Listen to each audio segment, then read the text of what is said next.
Live from Eldridge Park at Orleans, Massachusetts, Firebirds baseball is on the air. Tonight, the Birds will look to snap a 4-game losing streak against the Bourne Braves. And with that, we welcome you into the Bird Talk pregame show here from Eldridge Park. Braden Bell, Josh White on the call as the Birds look to bounce back and get in the win column against the team they've struggled with so far in 2018, the Bourne Braves. And Josh, it was a tough night last night here at Eldridge Park for Orleans, a shutout loss against the rival Chatham Anglers 4-0. So it was all about the Anglers pitching staff holding Orleans to just 3 hits, and that really was the big problem. A lineup that looked great heading into last night, but they just couldn't get it going at all against the Anglers. Yeah, you got to give credit to the Chatham A's last night pitching-wise. Like you mentioned, just 3 combined hits. They only walked 1 guy, which was really the impressive thing to me. The command of the strike zone between Dan Hammer and Jack Conlon was just absolutely tremendous.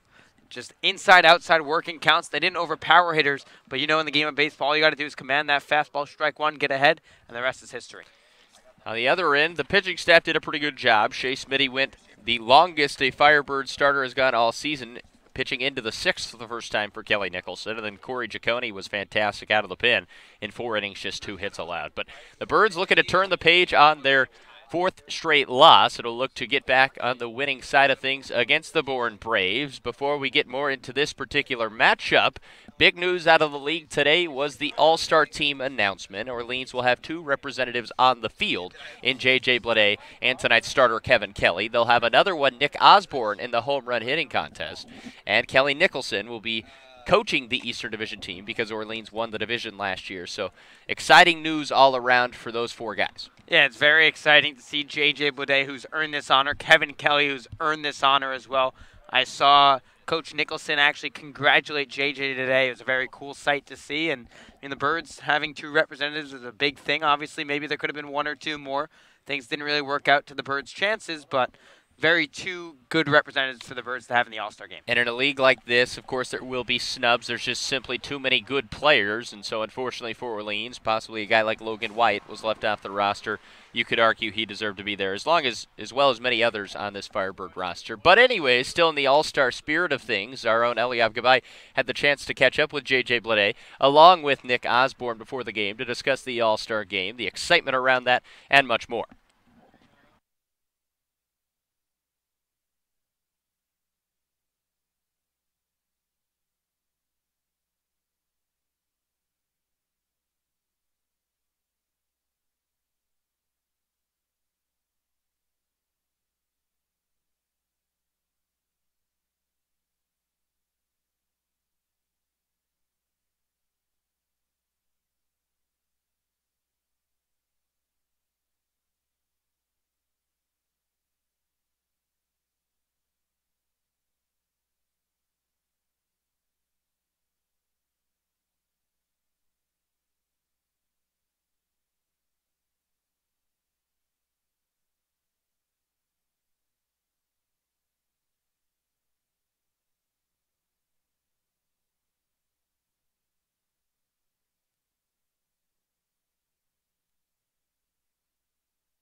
Great stuff as always from our very own Eliav Gabay, and sitting down with 2 All-Star representatives. Nick Osborne, an exciting moment for him to be in the Home Run Derby. Of course, came to Orleans not expecting to hit at all, and he'll be competing in that challenge, along with a Bourne Brave as well in Spencer Brickhouse. But really a cool moment for Blade, Kelly, Osborne, and also Skip, Kelly Nicholson. Yeah, very cool moment. And to add to that interview a little bit, Joe Catapano, our beat writer, got a chance to talk to Nick before the game, and He said he's never been in a home run derby before, which is a little surprising to me considering how big of a power hitter he is. We see him in BP, puts on a show every day. So he should really be a fun guy to watch in that derby. Yeah, can't wait for that. It is coming up in just over a week in Harwich at White House Field. We'll, of course, have all sorts of coverage there on All-Star Sunday from Harwich. Now let's get back to this specific game, the Braves and the Birds, and we'll talk about the starting pitching matchup. Of course, it'll be Trey Benton on the bump for the Bourne Braves, and his first start of the summer for Kevin Kelly, the right-hander from James Madison. It should be exciting to see him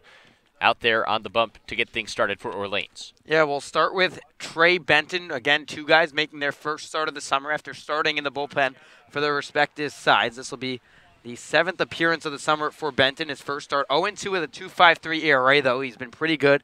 The 6'5", 200-pound righty threw 2 innings the other day of scoreless baseball, 2 hits, and a strikeout. Last pitched against the Firebirds a week ago, so plenty of rest. And on the other side, a little bit of a different story. Kevin Kelly just pitched 3 days ago against Harwich for Orleans. Tossed 2 1/3 scoreless innings of baseball, did not allow a base runner. He's been obviously exceptional, named one of the 2 All-Stars like we talked about, getting his first start of the summer, nearing that 20-inning mark at 19 2/3, 0-1 with a 1.83 ERA. Not a guy that's going to light it up, but that sidewinder motion has kept hitters off balance all summer long. So we'll see how Kelly can adjust from a bullpen guy into the starter's role, and Shea Smitty went the deepest we've seen a Bird go last night. We'll see how deep Kevin Kelly can go for Jamie Quinn and Kelly Nicholson. Now it's time for a favorite segment of the Bird Talk pregame show. I just ruined the surprise. It is the Bird Watch. You will pick a player on each side that you expect to excel on the diamond. So, Josh White, who you got? I think I'm ready. Okay. I really do. I'd hope so. Yeah, now it's on the spot. So. All right. I'm going to take Gabe Holt from Texas Tech on the Bourne side. Not necessarily the safest pick in the lineup, but not by far a breakout pick, if you will. Holt, a guy who's hitting well so far this summer against Orleans, 4 for his first 8, has really turned it on in July, batting .359. So I think he's good for a hit or 2 tonight against this Orleans pitching staff. And on the other side, I'm going to take Spencer Steer, who's back in the lineup. Manning second base, really. He's called Eldridge Park home, and not just obviously that's his home ballpark. He's hit tremendously well here at home, hitting .351 with 3 long balls and 12 RBIs. I think he's a good guy to pick for the Birds, so it's going to be Steer and Holt, the guys to watch tonight for these 2 sides. Spencer Steer at home, a very safe pick, and then you go off the board a bit with Gabe Holt. We'll see how those two can do for the Birds and Braves, respectively, as we are moments away from first pitch here at Eldridge Park. We'll step away for a moment for the national anthem, and we'll be right back on the Orleans Firebirds Broadcast Network.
Welcome inside Eldridge Park, where freshly named CCBL All-Star Kevin Kelly is set to toe the rubber for his first start of the summer. The Birds and Braves are ready to get going here on the Orleans Firebirds broadcast network. And here's the lineup he'll be facing in the Bourne Braves. It'll be Tyler Fitzgerald leading things off for Bourne, playing second base for the Braves. Anthony Prado batting second, followed by Jared Triolo, the left fielder from Houston. Spencer Brickhouse, who's been cold lately, cleaning things up for the Braves and playing first base. It'll be Gabe Holt, the Birdwatch of the day, in right field and batting fifth. Oscar Serratos at third base, followed by Ashton Bardzell, Thad Phillips, and Cooper Johnson, who will be batting ninth and being the catcher for Bourne today. But more on Kevin Kelly, who is an all-star but making his first start, and obviously that is much different than coming out from the bullpen. Kevin Kelly, like you mentioned, making his first start of the summer, the sidewinder from James Madison, started 11 games this past season at JMU. He's 0-1 this summer, but a 1.83 ERA, and the whip is very impressive at .87. Should be exciting to see as he's earned this start for the Birds. So we'll see how he can do, try to follow up Shea Smitty, and perhaps give this team some depth on the mound from starters, something the Birds have really struggled with all summer long, and that has led to fatigue in the bullpen. Part of the reason why this staff has struggled throughout the summer for Kelly Nicholson and company. It'll be Fitzgerald, the second baseman from Louisville, digging in. As Kevin Kelly making his first start of the summer, he kicks and fires the first pitch. A swing and a miss. We're underway at 7:06 p.m. A little bit of a late start tonight at Eldridge Park between the Birds and the Braves. An overcast, cloudy sky settled over Eldridge Park 30 minutes before first pitch. It was a beautiful day as Kelly delivers a fastball that's fisted off onto the hill. It's 0-2. Yeah, like you mentioned, that 7:06 start as numbers guys. You know, that's the latest start this summer that we've had here on the Cape. Always got to be pronto on those starts here in baseball. And don't blame us. It wasn't for the television broadcast, I can tell you that much. It's the 0-2 pitch from Kelly. It runs high, a fastball to Fitzgerald for ball number 1. So the Birds have lost 4 straight. That's well documented. Bourne's also on a losing streak of 3. They are 4th in the Western Division as the 1-2 pitch. A breaking ball missed just outside. And the count now 2 balls and 2 strikes. So somebody's losing streak will have to end tonight, whether it's the Birds or the Braves, or I suppose we could have a tie. Comes the 2-2 pitch to Fitzgerald. Ball corked out to left field, giving chases Aldretti. It will get by him, bounce to the wall, and Fitzgerald has extra bases to lead things off on a great throw by Carter Aldretti, but the tag not in time. It's a leadoff double for Fitzgerald. Good swing right there from Tyler Fitzgerald, who's done a great job so far this summer against the Firebirds, now batting an even .500 against Orleans, and it's going to be interesting to see how Kevin Kelly adjusts to starting if the velocity maybe dips down a little bit and relies more on control. But that pitch was up in the zone, and Fitzgerald made him pay. So it's the Yukon Husky and Anthony Prado who will bat next. A extra base hit to lead things off for Bourne, and a great throw by Aldretti nearly gunned him out at second base. See how Kelly can respond. He delivers a fastball that's hit out to right center field. It'll drop in front of DeMarco. Getting held up at third base is Fitzgerald. A throw got away from Pat DeMarco, and that allows Prado to advance to second base. Sloppy baseball right off the bat for Orleans. There's runners at second and third with still nobody out. Yeah, Braden, the last time these two teams met here at Eldridge Park, it was Bourne that threw the baseball around late in that ball game that gave the Birds the victory. Here in the early going, it's Orleans throwing the baseball around. A single for Prado and then advancing to second on the throw from DeMarco. That should have either gone into second base or right into the cutoff man of Logan Wyatt. The fundamentals an issue for Orleans at certain points in key moments this year, and strikes yet again. Runners at second and third, swinging away on the first pitch. In foul territory, giving chase is Wyatt and makes the catch a foot in front of the Orleans dugout for a big, important out number 1. And the big thing so far for Bourne is they're attacking early in the count. Prado swung on the first pitch. Now Triolo swings on the first pitch, so they're trying to attack Kelly early again. Not a guy that's going to blow up by you or a reliever so far this summer, but started plenty of games at JMU this past season. So it's Spencer Brickhouse who will dig in. He is in a big-time slump for Bourne so far. A base hit here would likely put the Braves up 2-0 as he swings over the top of a Kelly breaking pitch. 0-1. We'll go over the defensive alignment now for Orleans as presented by Kelly Nicholson. It'll be Carter Aldretti at left, Pat DeMarco in center. You already heard about those two. J.J. Blade in right field as Kelly comes set. and delivers the 0-1 pitch to Brickhouse. Swung over the top of, it's quickly 0-2. The rest of the defense, it'll be Levy at third base, Gazzo at shortstop, Spencer Steer moving from his usual position at third over to second base, and Logan White manning his usual spot at first. James Free the second, the catcher for Kevin Kelly. Here comes the 0-2 pitch to Brickhouse. It's outside and low. And the count now 2 balls and 2 strikes. Britton, I think defensively and offensively, if you combine the two, this is probably the best lineup for the Birds out there. Maybe the one exception would be flip-flopping James Free the second and Phil Clark, who have both been consistently solid defensively behind the dish. Kelly kicks and fires into Brickhouse. He foul tips it into the glove of Free. A big-time K for Kevin Kelly for out number 2. And that's something Kevin Kelly has done all summer long now. 16 Ks in 20 and a third innings pitched, just to 1 walk. So the command has been there so far for the right-hander from James Madison. Now he's 1 out away from getting out of this jam. So the struggles continue for Brickhouse. He's now 0 for his last 17 with 9 strikeouts. Here comes the first pitch. Outside to Gabe Holt, the right fielder from Texas Tech. Holt, a .313 average through his first 12 games with the Bourne Braves. No home runs. He does have 3 RBI. Runners at second and third for Bourne here in the top of the first. Kelly delivers a fastball hit out to left field. Aldretti gives chase. It'll drift foul. And strike number 1. As good as that average is for Gabe Holt, the spot he struggled in so far this summer is with runners in scoring position. Just batting a .143 when he's had those opportunities when a runner or 2 are on second or third. And Bourne struggled that early on in the ballgame last time these two teams met, as that fastball catches the outside corner. And now Kelly just 1 strike away from working through a bit of traffic here in the top of the first. 2 straight hits to get things going for Bourne. But after a fly out and a strikeout, Kelly just 1 pitch away from getting through the inning unscathed. Here it comes, the 1-2 pitch. The sidewinder misses low and outside to level up the count at 2 balls and 2 strikes. So Gabe Holt with a good opportunity for Bourne, trying to put them on top in the early going. Comes the 2-2 again from Kelly. A breaking pitch that missed just outside, according to home plate umpire James Fonseca. And while we have a moment, we'll give you the rest of the umpires here at Eldridge Park tonight. It'll be David Vivieros at first base and Patrick Burns at third. The count now full to Gabe Holtz. Kelly comes set, kicks and fires, swung on, fouled over Route 28, and we'll do it all over again. A good AB here from Gabe Holt, who's fought off a couple of pitches to stay alive. And for Kevin Kelly, the pitch count continues to run up in the early going, already at 17 pitches here in the first. This would be a huge spot if he can get out of the inning here, keep the pitch count low. Here comes his 18th pitch of the inning. Ball 4 just outside. It's a 2-out walk to Gabe Holt, and the inning continues as Oscar Serratos will dig in for Bourne. Yeah, very rare to see Kevin Kelly issue a free pass. Just the second of the summer and more than 20 innings pitched now, and really not the guy you want to do it to with Serratos, who's starting to heat up a little bit for the Bourne Braves.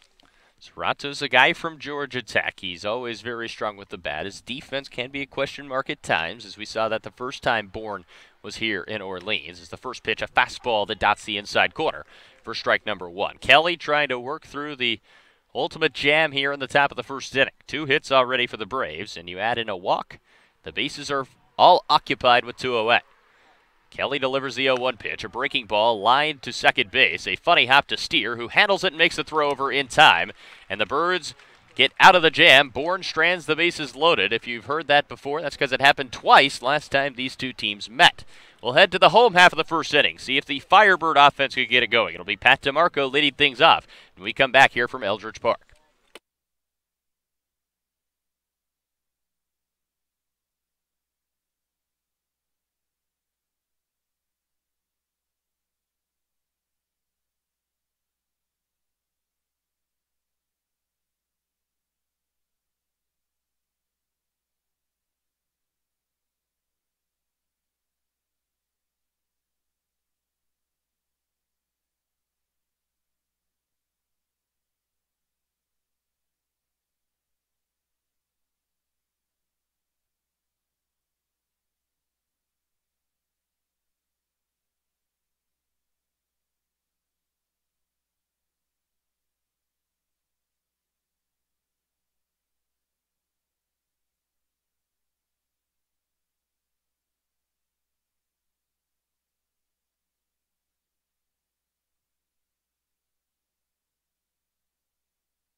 The Braves strand the bases loaded in the top of the first inning. Now it's time for Orleans to take their first time up at the plate. And here is the starting nine for Orleans tonight. It'll be Pat DeMarco back in the leadoff spot playing center field.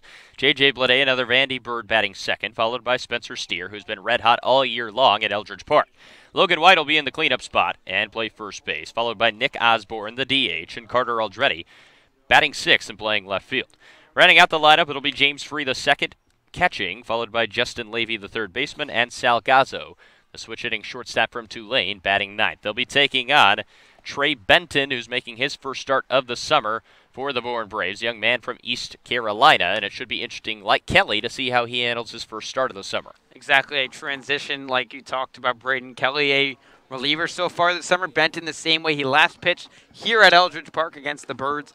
Went 2 innings of shutout baseball, just 2 hits and a K. Big kid at 6'5", 200 pounds. So interesting how he can command the mound out there for Bourne and take them home and prevent another loss for the Braves. So the right-hander from East Carolina wearing the high socks with blue cleats and red socks will take on Pat DeMarco to get things going for Orleans. It was a rough night at the office last night, only 3 hits. The offense will try to get things going yet again. As they're back to that usual form, the starting 9. There was a bit of experimentation, if you will, with Logan Wyatt leading things off yesterday for Orleans, but back to the usual Pat DeMarco, who will dig in the batter's box from the right side and try to get things going for Orleans here against Benton. The right-hander kicks and fires his first pitch of the night. DeMarco squared to bunt. He pulls back and looks at strike number 1. Pat so far on the season through 24 games, a .259 average, 2 home runs, 10 RBI. He was 0 for 4 last night. He did reach and stole a bag. So Benton out of the windup, kicks and fires the 0-1 pitch. DeMarco puts a good swing on it out to right field, drifting back over the head of Holt, the right fielder, who misplayed that ball completely. And because of it, it's a leadoff double for Pat DeMarco.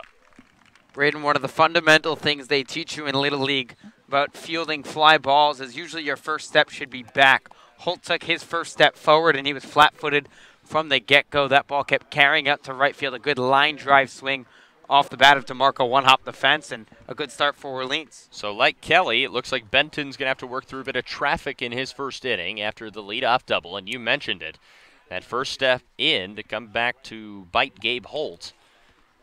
As you could just tell, he had really messed things up as he stuck up the glove as high as he possibly could. But DeMarco reaps the fortunes and stands at second base. It'll be J.J. Bleday now, who was just named an All-Star, obviously, for Orleans. Left-handed batter from Vanderbilt squares to bunt and pulls back for strike number 1. So the first 2 hitters for Orleans squaring to bunt on the first pitch they see from Benton. A bit of a interesting call there, if you will. The count is 0-1. DeMarco leads off at second base. Orleans trying to get on the board first. They were shut out last night against Chatham. The 0-1 pitch is fouled off. It's quickly 0-2 to Bleday. While we have a moment, we'll give you the defensive alignment for Bourne. It's Triolo out in left, Barzell in center, and of course Holt in right, who just badly misplayed that ball. The infield from left to right, Cerratos, Prado, Fitzgerald, and Brickhouse, with Cooper Johnson doing the catching for Bourne. The 0-2 to J.J. Bleday, as he looks to try to push the Birds out in front early on. Here it comes. Bleday swings away, lines it to center field. Moving over to his right and making the catch is Barzell. Back to second base goes DeMarco. It's an F8 and the first out of the inning. Yeah, good swing by J.J. That ball hung up a little bit more the other way than he would have liked to, but put a good swing on that baseball, and now a chance to kind of just hope that the Birds can pick up DeMarco after leading things off with that extra base hit. So now it's Spencer Steer digging in for Orleans, and Spencer got the night off for the Firebirds last night, but he's back in the lineup in his usual 3 spot for Kelly Nicholson. Trying to pick up his 16th RBI of the summer right here with DeMarco standing at second. The first pitch into Spencer, a breaking ball that catches the lower half of the strike zone. It's 0-1. So one of the main takeaways last night for Orleans, they obviously only had 3 hits, but even then, not ever really threatening. Walks, they only had 1. And so base runners were a rare luxury for Orleans last night. Here comes the 0-1 pitch. to Spencer Steers. DeMarco has a big lead. He will not run, and instead Steer looks at another breaker that drops in. It's 0-2. The only good thing offensively that Orleans did is they did put a couple of good swings on baseballs. Nick Osborne hit a ball to the wall that just stayed in the yard. That was playable. They had a couple of those shots. Logan Wyatt as well hit a ball that was nice defensive play for Chatham. So shy of that, yeah, not much offense going. See if Steer can battle. Here comes the 0-2 pitch. He swings away, fouls it off back at the net. It's still 0-2 to Spencer Steer, who is an Oregon Duck. That's been well documented. And through his first 21 games here at Orleans, he's done a very nice job, batting .288 with 3 homers, 15 RBI. Also has 5 doubles on the season. We'll see if he can find a gap here. It's the 0-2 pitch set to come in from Trey Benton. DeMarco, a conservative lead from second base. Now we'll take another half step forward, and the pitch to Steer goes outside for ball 1. Obviously, we continuously talk about the success Spencer Steer has had at home at Eldridge Park. But you got to mention what he's done with runners in scoring position, batting a scorching .455 when he comes to the dish. And there's a runner in scoring position for Orleans. So a great chance right here for Steer to deliver and put the Birds on top. See if you can do just that. DeMarco, another big lead. Here comes the 1-2 pitch. It's outside. A good eye by Spencer Steer, who's battling here against Benton. And that's another thing the Birds could not do last night against Chatham, is have those long, gritty ABs that you so desperately need if you're a team trying to break out of a slump. Steer's providing that right here, right now for Orleans. He'd love to pay it off in the form of a base hit. Here comes the 2-2 pitch. Benton looks back to DeMarco. And now we'll deliver the 2-2 with DeMarco running. It's low for ball 3. And Pat DeMarco swipes third in the process. A great lead from DeMarco. The throw was a bullet from Johnson, but just not in time. And the Birds now have a runner at third and still only 1 out. DeMarco entered the night tied for 4th in stolen bases. Just picks up his 8th right there. Exactly what Orleans needed. And Bourne's going to bring the infield in here in the first inning. A very interesting move by Harvey Shapiro. So the infield in and the 3-2 pitch to Spencer Steer.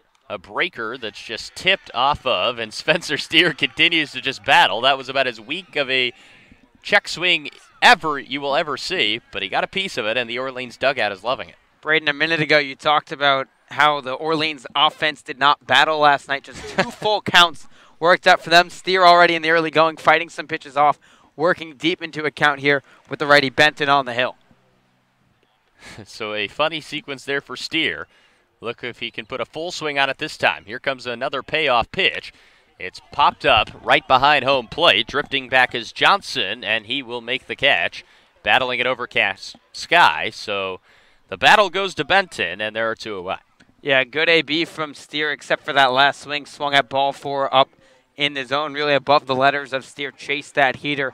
Tempting pitch to hit, but you got to hope Logan Wyatt can pick up DeMarco, who's now just 90 feet away after swiping third. So it's Logan Wyatt stepping in, the Louisville Cardinal. He's been a mainstay in the cleanup spot until last night, where he led off for the first time in his life, he told you, Josh. He went 1 for 4. But it seems like he's more comfortable in that cleanup spot, and that's where he is again tonight for Kelly Nicholson. Runner at third base, 2 away. The first pitch to Logan Wyatt, a nasty breaker that Wyatt was completely fooled on. Kind of a save-me swing, if you will. It's 0-1. Yeah, as good as Wyatt's been, he's really struggled against Bourne. 0 for his first 9 with 5 Ks. Very rare sight to see for such a patient hitter at the plate. So the lefty from Louisville trying to put the Birds on top. Benton comes set, kicks and fires the 0-1 pitch. Wyatt looks at it low near the shoe tops. It's 1 ball and 1 strike. Wyatt at 6'4", 225, certainly packs the punch in the form of the stature, and certainly can swing the lumber as well. The .278 average with 3 home runs and 13 RBI. Those numbers are great. He's known more even for his patience at the dish. Here comes the 1-1 pitch to Wyatt. And he looks at a strike on the inside corner. Wyatt seems to appear that was inside, but instead it's called strike 2. And now the first baseman will look to choke up and try to produce a base hit here, as the Birds have a runner at third base in the bottom of the first. Benton comes set, just one pitch away from working his way out of a little jam. Here comes the 1-2 pitch. Wyatt swings over the top of a bender. And a big-time strikeout for Trey Benton gets him out of the first inning. So both offenses threaten in the first frame, but they're unable to bring a run home. We're through one here at Eldridge Park, scoreless. So we'll head to the second inning on the Orleans Firebirds Broadcast Network.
Back for the second inning here at Eldridge Park. Kevin Kelly had to throw 20 pitches to navigate his way through the first. We'll see if he can have an easier frame, less stress on the arm, as he will face Ashton Bardzell, the center fielder, to lead things off. It'll be 7-8-9 for Bourne.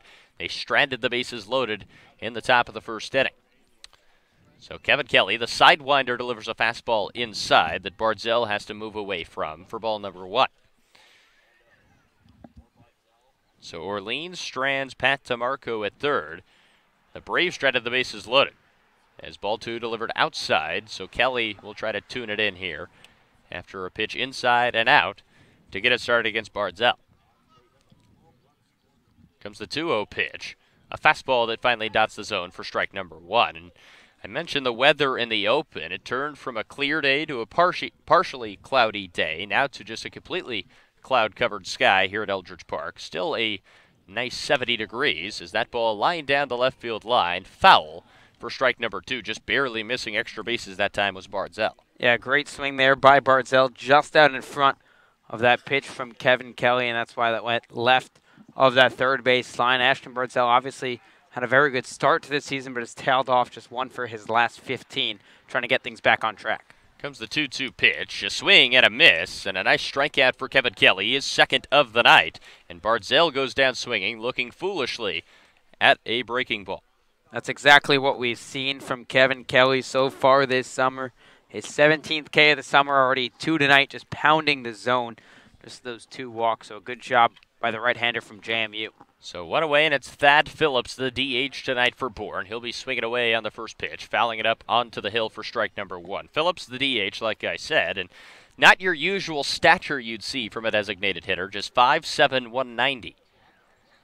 The side-armed pitcher delivers inside for ball number 1, and it's been a struggle so far this season for Phillips, just 4 for his first 34 at the dish through 15 games. Comes the 1-1 pitch to him. It'll go low for ball 2. You don't see side-armed pitchers start very often, kind of a luxury item out of the bullpen often for skippers to face right-handed hitters. Here comes the 2-1 pitch. Phillips swings away, fouls it up onto the hill for strike number 2. And how do you think that'll affect Kelly tonight, maybe the second time around the lineup? It could play a part to how Bourne sees the ball out of his hand, but it might not. There's a guy that started 11 games this past season at JMU, so he's used to that role. Comes the 2-2 pitch. It runs inside. Phillips lets that go by easily. It's now full. So Kevin Kelly trying to reel in his outing, not only in terms of making it easier on the base pass, but also pitch count. Here comes the payoff pitch. Swung on and missed. Back-to-back strikeouts for Kevin Kelly for the second out in the second. And Kevin Kelly doing what he does best, just pounding the zone, getting those breaking balls by the swing bats of hitters, doing a tremendous job so far for the Birds. 1 strikeout away from striking at the side here in the second. So it'll be the 9-hole hitter and Cooper Johnson who will bat with 2 away. The catcher from Ole Miss, a guy that is a great player on defense. The bat has been pretty cool so far as he swings away, grounds a ball to Salgazzo at short. Gazzo bobbles it, has time to retrieve it and make the throw in time to get out Cooper Johnson. So a great inning from Kevin Kelly. 3 up, 3 down go the Bourne Braves. And we'll head to the bottom of the second. It'll be Osborne, Aldretti, and James Free the second for Orleans. You're listening to Firebird Baseball on the Orleans Firebirds Broadcast Network.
Nick Osborne will lead things off for Orleans, the DH for the Firebirds, and like we talked about at the Bird Talk pregame show, he'll be representing the Birds at the home run hitting competition coming up just over a week from now in Harwich. So a very special honor for Osborne, a guy that loves to hit the long ball. We often joke around in batting practice. He'll hit a double down the line and say, he'll be upset with himself, quite frankly, that he didn't hit a home run. So it should be a lot of fun to watch him in a week. But Osborne will dig in here for his first AB at the 9 as the Birds and the Braves tied after an inning and a half here at Eldridge Park.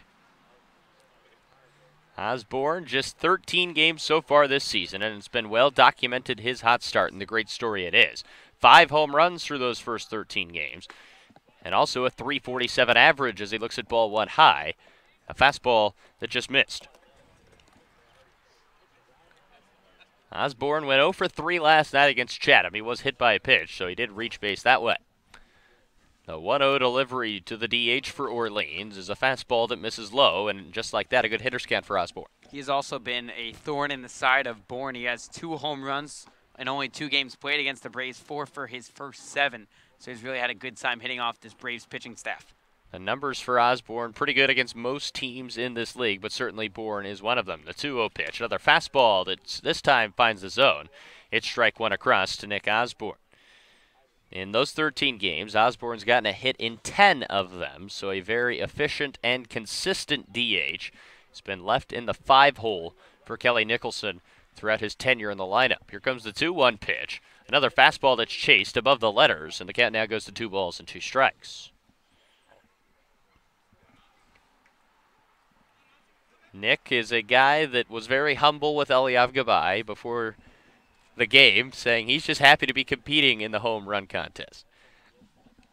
Here comes the 2-2 pitch. Benton kicks and fires. Osborne watches strike 3 on the outside corner. A perfectly placed fastball.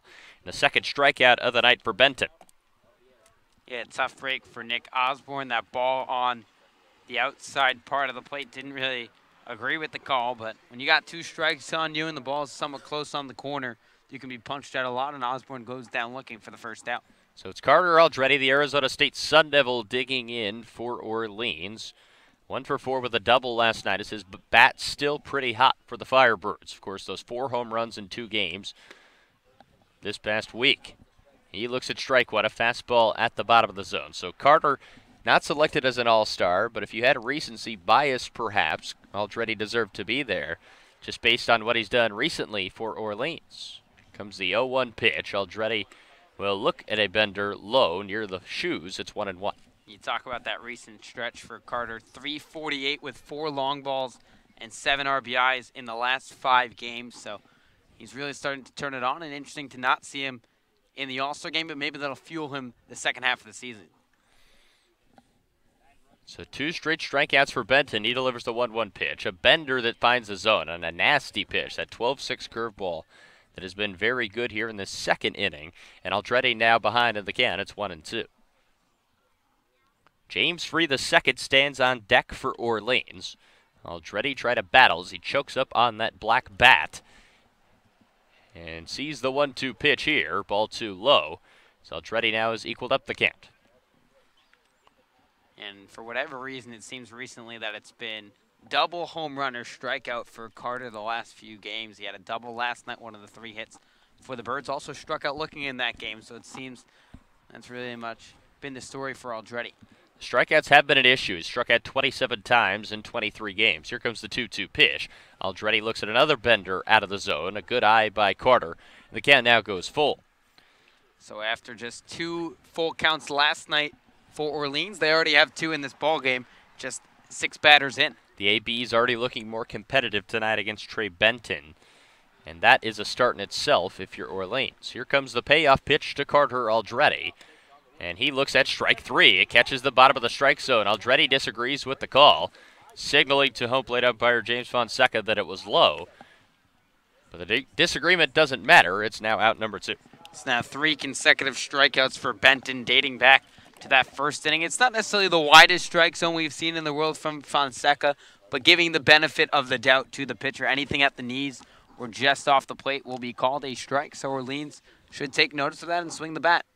So James Free the second doing the catching tonight for Kelly Nicholson will dig in with 2 away. The switch hitter from Pacific, batting from the left side, swings away at a fastball and misses everything for strike number 1.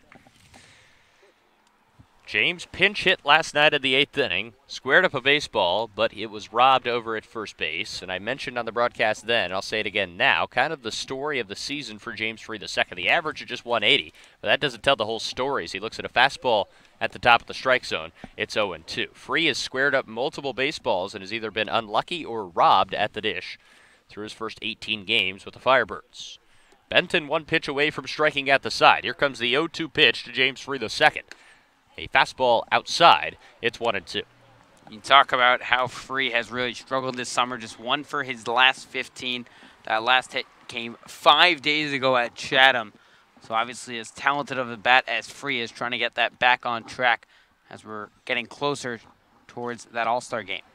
There's a 1-2 delivery to James Free II. A bender swung over the top of. Johnson will throw it out to first base. In time to throw out Free II. And how about Trey Benton striking out the side in the second and has now struck out 4 straight dating back to the first. He's rolling for Bourne as we're through 2 complete innings, scoreless here at Eldridge Park. We'll be right back on the Orleans Firebirds Broadcast Network.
Time for the 3rd inning of baseball here at Eldridge Park. Scoreless between the Braves and the Firebirds. Braden Bell, Josh White on the call, and Kevin Kelly out there on the bump making his first start of the summer for Orleans.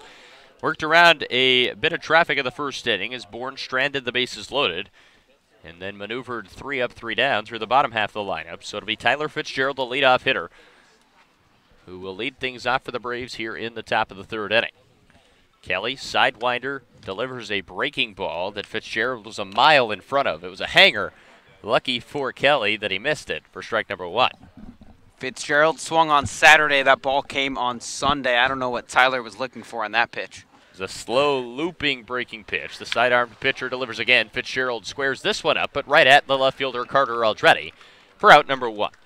Yeah, good job by Kelly to fool him, and then Fitzgerald made the adjustment. You got to give him credit. Hit a ball hard after he hit that double back in the first, and Kevin Kelly doing what he does best, pounding the zone that's now 5 in a row retired by the sidewinder. So Anthony Prado will dig in. And we mentioned this early on in Kelly's start, how he would do the second time around in the lineup. He does have some familiarity starting at James Madison as he delivers ball 1 low to Prado, but this is a whole different animal. This isn't the CAA. This is the Cape Cod Baseball League. So the numbers suggest that obviously what you would expect. Very good against right-handed batters from that side-armed motion, but struggles against lefties. We'll see whether or not that trend continues. Yeah, righty arms, or righty bats, I should say, just hitting a $171 this summer against Kevin Kelly. On the other side, it's not a good look against the lefties against the sidewinder. Almost 100 points higher at 276. So interesting to see that Harvey Shapiro not stacking his lineup with lefties throughout 7 righties with only 2 lefties in the heart of that lineup. Interesting to see the lineup construction for the 20th year skipper. It's like it doesn't matter to Harvey Shapiro, and if you were playing Chatham in this situation, you'd see a lineup exclusively full of lefties. Here comes the 1-0 pitch, a fastball that just missed inside, and Prado's ahead in the count 2-0. Well, that's the flexibility you have with 16 position players. Very Bourne true. Only with 12, so very similar between Orleans and Bourne. The 2-0 pitch fouled off into the Braves' dugout. It's now 2 balls and a strike, and Bourne, a team that started out red hot. Their offense still very strong, but despite that, loses of 3 straight, like I said earlier, and they're in the 4th spot in this Western Division. Ground ball to the left side, fielded by Levy. The throw across the diamond drifts high, and because of that, Prado basically fell into first base, and he reaches after a high throw from Levy. Yeah, well, yeah, that one is officially scored. Could potentially be an infield single with the speed of Anthony Prado, but the throw offline, Spencer Steer took his time, so he's going to get charged, or I should say Levy over there at third, I beg your pardon, his 8th error of the summer. So Levy, a guy that often does take a while after fielding ground balls, but that strong arm he has usually pays off. This time an errant throw that White had to climb the ladder to get, and because of that, a base runner in the form of Anthony Prado has now reached both times. First pitch fastball in there to Jared Triolo, who popped out to Wyatt, speaking of Logan, in his first AB. No score between the Braves and the Firebirds here in the top of the 3rd inning on a Saturday night here at Eldridge Park.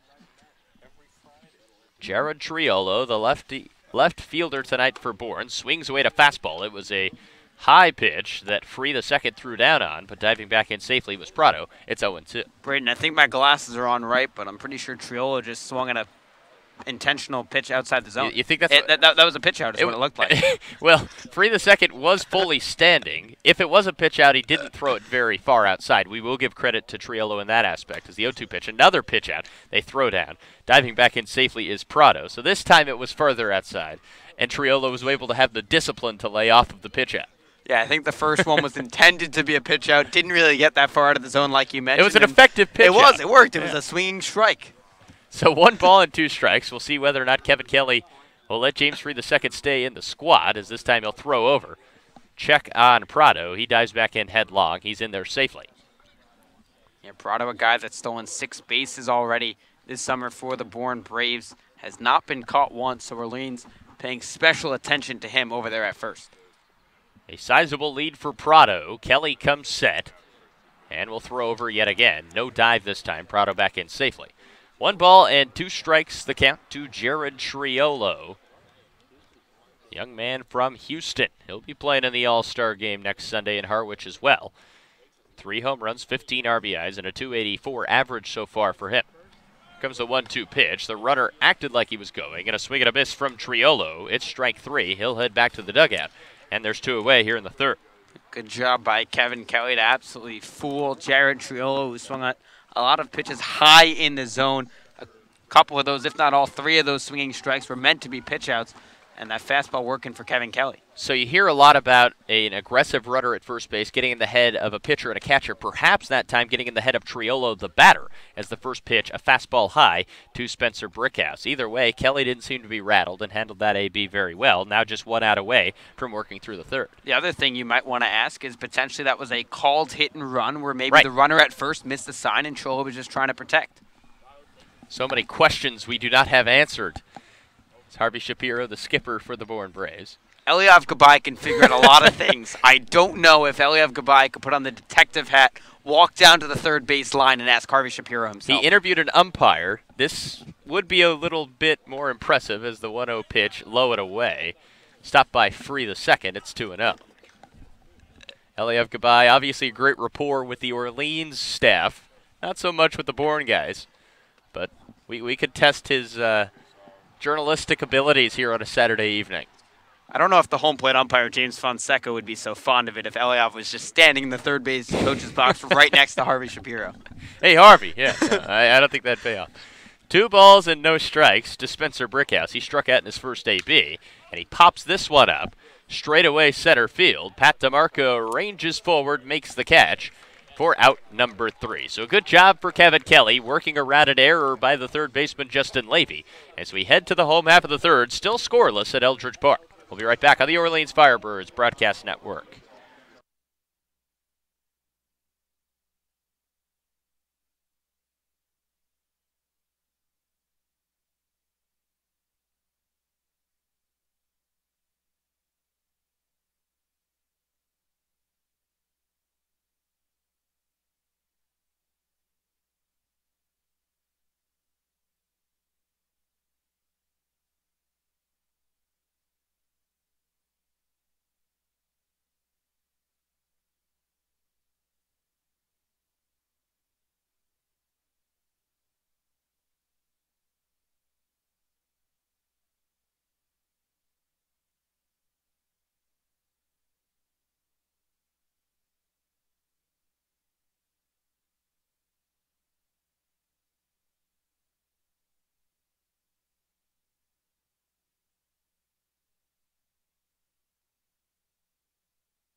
Welcome back to Eldridge Park. It'll be Justin Levy leading things off for the Orleans Firebirds as we're scoreless through 2.5 frames from Eldridge. Braden Bell, Josh White on the call. We're back at our normal vantage point tonight.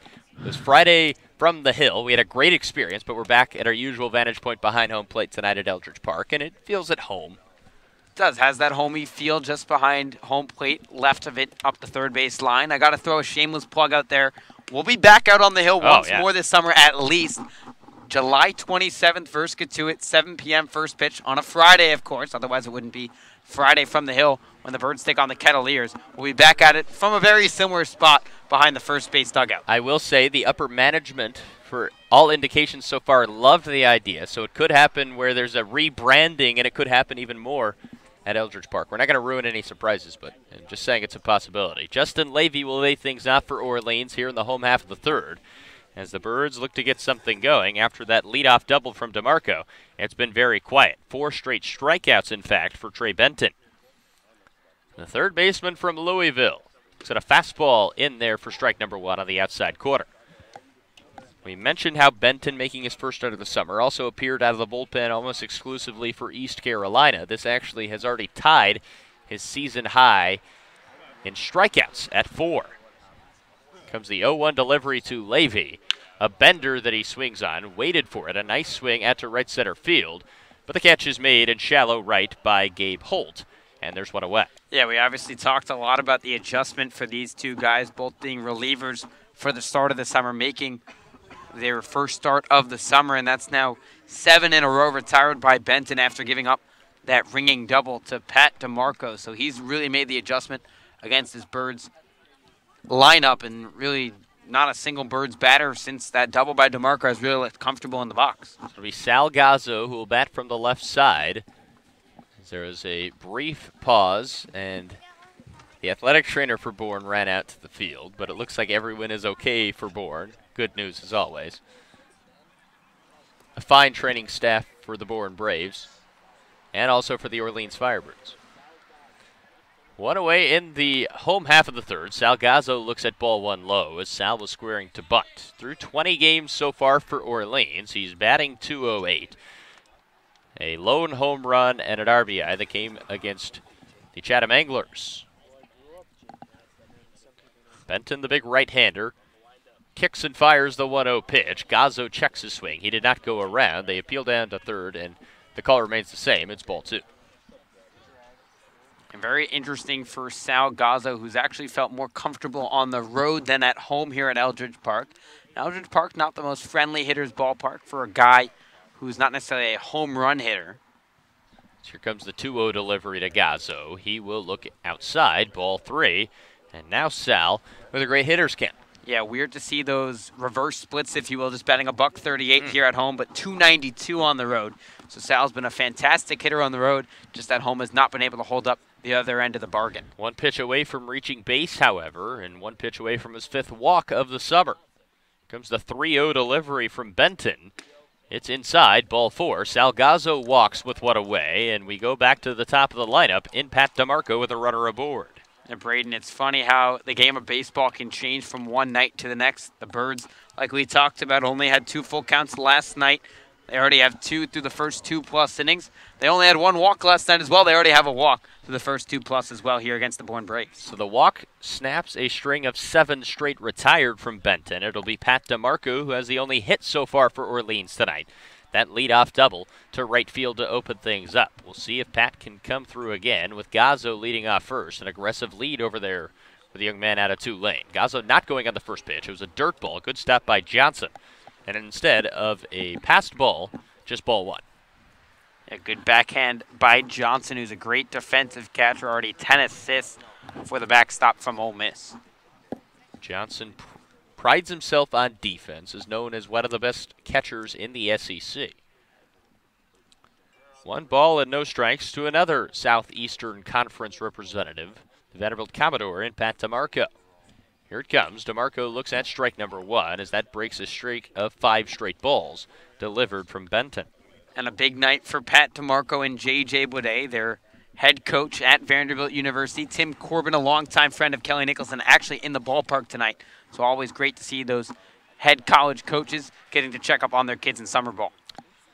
One of the finest coaches in all of college baseball is DeMarco, now 2 for 2, showing off for his college coach. A base hit through the left side, past the diving Prado, and the Birds have 2 aboard with 1 out.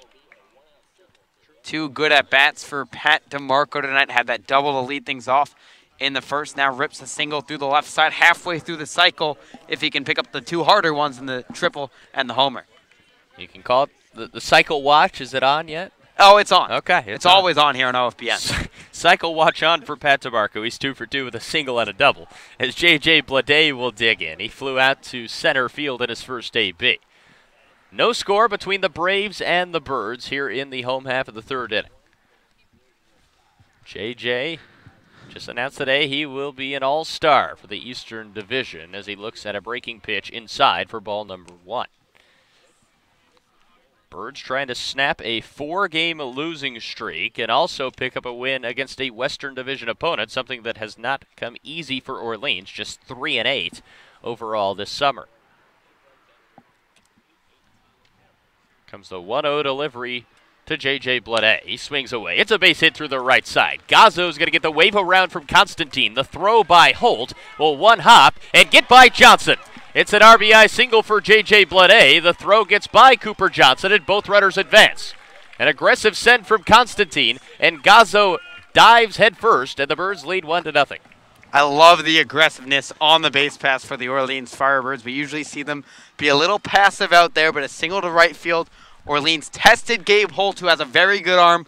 5 assists, no errors so far this summer. This ball up the third base line, and Orleans takes advantage with great speed on the base pass, and obviously a ringing single by J.J. Boudet. The throw was there in time. It was a one-hopper, and Johnson just could not time up the catch and the tag, and because of it, the Firebirds are now on top. It's 1-0.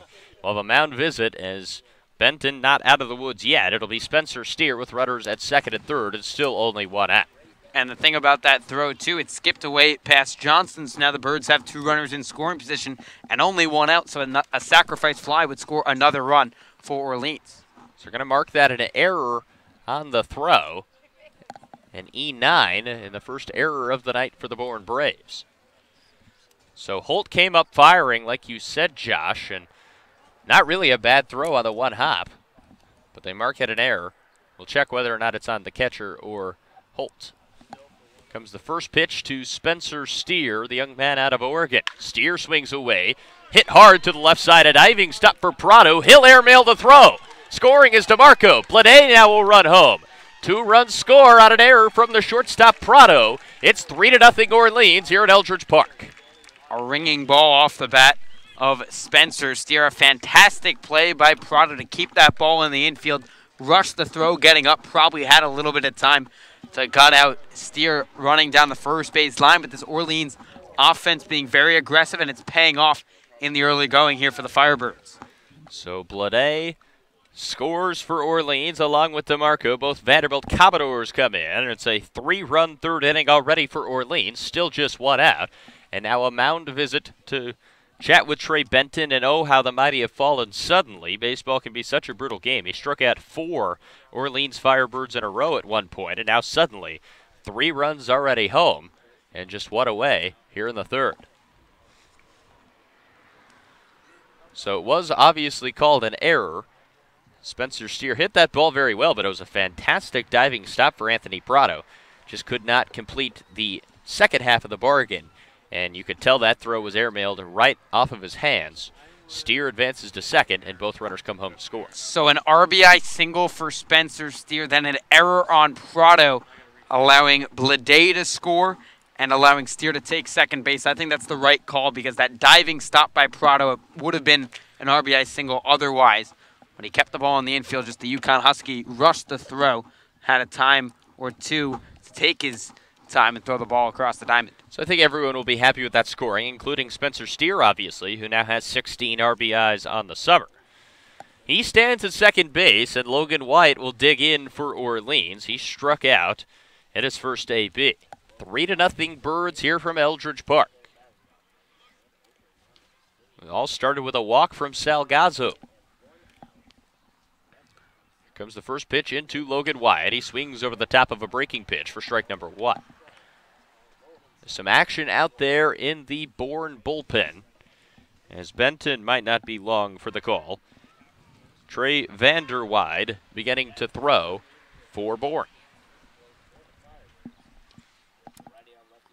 Benton delivers the 0-1 pitch. White looks at a fastball inside that he ducks out of the way of. It's 1-1. White's been doing a lot of ducking out of the way of pitches and also just letting it hit him. He leads the league in hit by pitches with 9 this summer. When you think about it, 26 games, 9 hit by pitches. That's pretty impressive. A lot of bruises for Logan Wyatt, but he'll take it. That OBP very good at 468. Comes the 1-1 pitch. Wyatt checks his swing. It'll be a fair ball, though, fielded by the first baseman Brickhouse, who will toss over in time to Benton. It's a 3-1 putout. Steer will advance to third base. There's now 2 away, and Nick Osborne will step in. Yeah, for whatever reason, Logan just has not looked comfortable against Bourne this summer now. 0 for his first 11 against the Braves with 6 Ks, and right there against Benton was out in front of the breaking ball he threw for the first pitch, took that ball inside, and then the check swing just really tied him up, weakly grounding that to the right side. So Nick Osborne, who is a strikeout victim at his first AB as well, he went down looking. Will try to push home another run across for Orleans. It's already 3-0 Birds here in the bottom of the third inning. First pitch into Osborne, a breaking pitch. A good stop by Johnson to keep Steer at third. It's ball 1. So the Birds already 3 hits of the inning. That is equated to 3 runs. Also 2 errors up on the board for Bourne. So it's been a very interesting inning, to say the least, for Harvey Shapiro's bunch. Osborne, the right-handed batter from Tennessee Tech. Waggles the bat over his shoulder. Here comes the 1-0 pitch. Osborne swings away, fouls it off in front of the Bourne dugout. Yeah, Braden, the game of baseball, obviously a very funny sport that can be played. You talk about Orleans that only had 3 hits all of last night. They already have 4-3 coming in this inning, and just really a different approach at the plate in this frame for Orleans. They're being very aggressive at the plate and being very aggressive on the base paths. Every night at the yard can be a new story, and that's the beauty of the game of baseball. Here's the 1-1 pitch. Osborne looks at a fastball low, and now he's ahead in the count, 2-1. Carter Aldretti stands on deck. If he were to come up, that would mean either a run is scored or there's runners on the corners. Comes the 2-1 delivery to Nick Osborne. Benton takes a deep breath. Comes set, kicks and fires. Osborne foul tips it off of Johnson. He'll step away as that tag dip it appeared on the wrist area. And Johnson is down and appears to be in a great amount of pain. Yeah, it looked like that may have ricocheted off Johnson's right groin. He seems to be in a lot of pain, just trying to walk it off. Obviously not a fun sight to see. So he'll be attended to by the team trainer for Bourne. Johnson will walk it off. And a painful sight, to say the least, is a foul tip off the bat of Osborne. Like you said, it first appeared like it might be his wrist area because he threw off the catcher's glove. But anyone can relate to the great deal of pain that Johnson is going through right now. Yeah, never fun to get a hit in the groin area, to say the least. And Osborne going to get another chance at the plate here to try and tee off like we always talk about, as Osborne has done so many times so far in the early parts of the season. Osborne apologizes to the catcher Cooper Johnson and digs back in. After the foul, Yomp will look to pick up a hit. 2 balls and 2 strikes to Nick Osborne with 2 away in the bottom of the 3rd inning.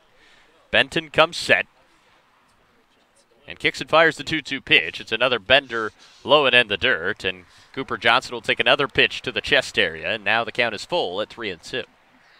And a good chance here for Nick Osborne, who's actually struggled the last 5 games, just batting .200. Here's the chance to try and get back on track. Here comes the payoff pitch to Nick Osborne.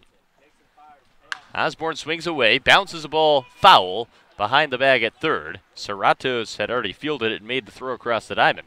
But instead it's a foul ball, and the count remains full. Yeah, we kind of joked about earlier in the ball game about Nick Osborne not being pleased with himself when he doesn't hit a home run in batting practice. Now gets another chance to try and do that after what could have been a ground out up the 3rd base line. Just barely missed the fair foul line. So it was yoinked foul. And here comes the full count delivery to Nick Osborne. Benton comes set. The right-hander kicks and fires. Osborne swings and misses. It's strike 3, the 5th of the night for Benton. And the Birds strand steer at 3rd, but not before Orleans scores 3 runs on 3 base hits. We're through 3 complete innings here at Eldridge Park, where Orleans leads Bourne 3-0. I'll hand the play-by-play duties off to Josh White.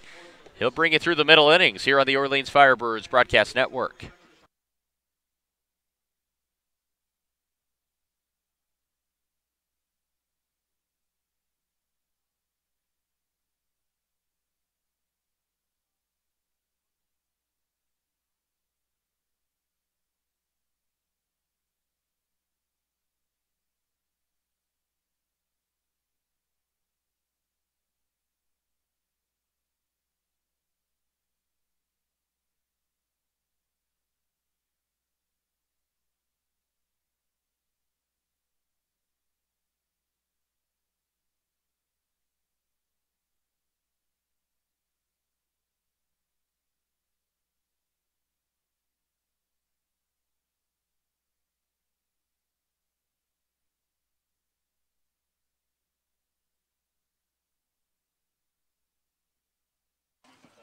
The Orleans Firebirds with a 3-0 lead over the Bourne Braves. So we head to the top of the 4th here at Eldridge Park. It'll be 5, 6, and 7 here for Bourne. Gabe Holt, Oscar Serratos, and Ashton Bardzell set to face the sidewinding righty from Kevin Kelly from James Madison, making his first start of the summer.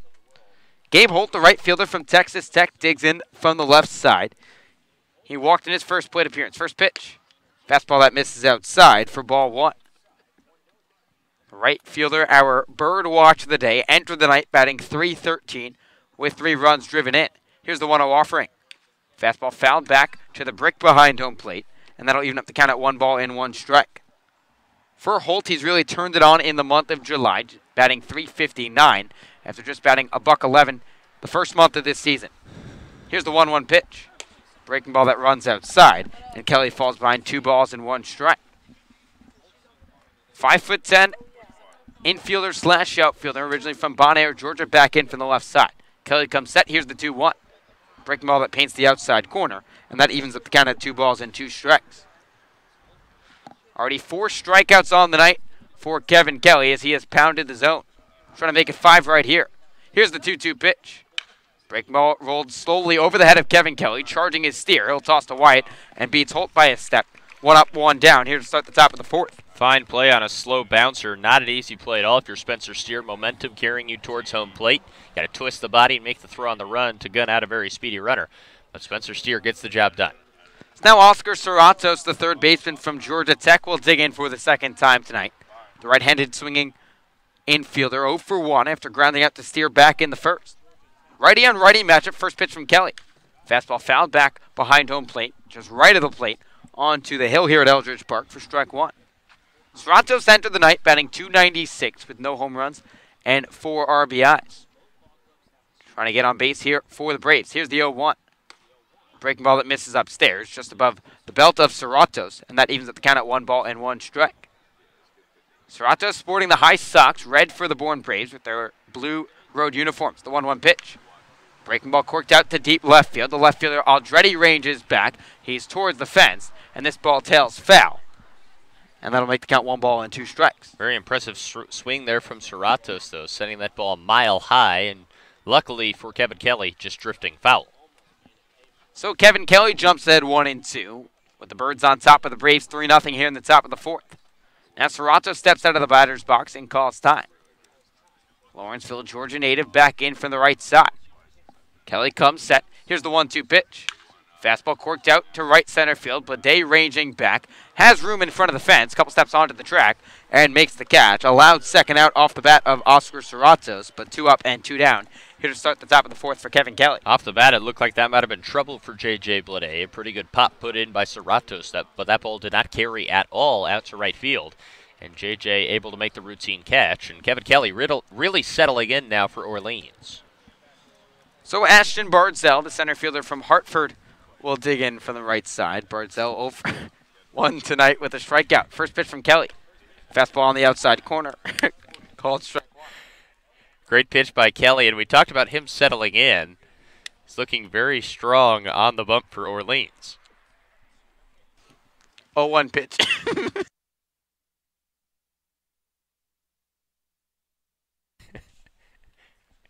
So Kevin Kelly really looking good, the guy from James Madison. 1-1 pitch corked out to right field. Blade there and makes the catch. And the side is retired. So 1-2-3 inning for Kevin Kelly as he cruises through the Bourne lineup. Went to the bottom of the 4th here at Eldridge Park. 3-0 score in favor of Orleans. You're listening to the Orleans Firebirds broadcast.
Orleans on top of Bourne, 3-0 as we head to the home half of the fourth here at Eldridge Park. New pitcher into the ball game for Harvey Shapiro. It's the southpaw, Trey Vanderwide, out of South Carolina upstate, making his 7th appearance of the summer. He's 1-0 with a 3.14 ERA through 14 and a third innings pitched. He'll face 6, 7, and 8 here for the Birds. Carter Aldretti, James Free II, and Justin Levy, after the Birds put up a 3 spot there last time around. So the left fielder from Arizona State will stroll to the plate. He's 0 for 1 tonight. Let's give you the final line on Trey Benton, the right-hander from East Carolina. Went 3 innings with 4 hits, 3 runs, 2 of them earned, 1 walk, and 5 Ks. So the Monterey, California native digs in from the right side. Lefty on righty matchup to get things going in the bottom of the fourth. Vanderwide comes set at the belt. Here's the first pitch to Aldretti. Fastball that catches the inside corner, called strike 1. Aldretti starting to heat up for Orleans, batting .348 over the last 5 games, with 4 home runs. That's moved them into a tie for first atop the league in long balls. Here's the 0-1 pitch. Fastball hit on the ground to the left side. Backhanded by Serrato. It's going to be a tough play in the hole. Throw offline. Play by Brickhouse. Pulled him off the bag. And Carter Aldretti reaches on the infield single up the third base line. And he gets on for the Birds to lead things off in the bottom of the fourth. So a bit of luck for Carter Aldretti. It was a fine stop by Serrato, throwing as far as you possibly could behind third base. And he got it there in time. But just getting off the bag apparently was Spencer Brickhouse. And the Birds will reap the benefits of that there. It's now James Free II, the switch-hitting catcher from Pacific, will dig in from the right side for the first time tonight. Free 0 for 1 from the left side, striking out swinging back in the second. Aldretti leads off first, lefty-righty matchup. First pitch. Fastball popped up down the right field line. The first baseman Brickhouse giving chase, but this runs out of play onto the hill. About a dozen kids give chase to that baseball, converging as a fan yells, "Score!" with the baseball in his hand. Yeah, very aggressive call there, and it's a grown man yelling in front of children that he got a foul ball. So, interesting life decision there. Interesting things happening tonight here at Eldridge Park with the Birds on top of the Braves 3-0 in the bottom of the fourth. Southpaw comes set at the belt. Checks on Aldretti at first, the 0-1. Fastball hit hardly on the ground to the third baseman Serratos, and that kicks off his glove and through his legs, and everybody is safe for Orleans. On the error by Serratos, the Birds have runners on first and second with nobody out. The Braves kicking the ball around the yard early on. That's already their 3rd error overall. And really just questionable defensive moves for Bourne so far tonight. It's now Justin Levy, the third baseman from the University of Louisville, will dig in from the right side. Levy 0 for 1 tonight, flew it to the right fielder Holt back in the third. 3-0 the score in favor of Orleans with 2 on and nobody out. Free II leads off first, Aldretti on second, and Levy digs in from the right side. Southpaw Vanderwield gets set on the hill. Here's the first pitch. Fastball that misses outside for ball 1. Levy getting the start at the hot corner for the 2nd straight night for Orleans. Went 0 for 3 with a strikeout last night against the Chatham A's. 6'1", Kenosha, Wisconsin native digs back in. Vanderwide comes set. Here's the 1-0 pitch. Fastball hit in the air out to right field. The right fielder Holt ranges back. He's at the track, at the fence, leaps and makes the catch to bring back that ball over the fence.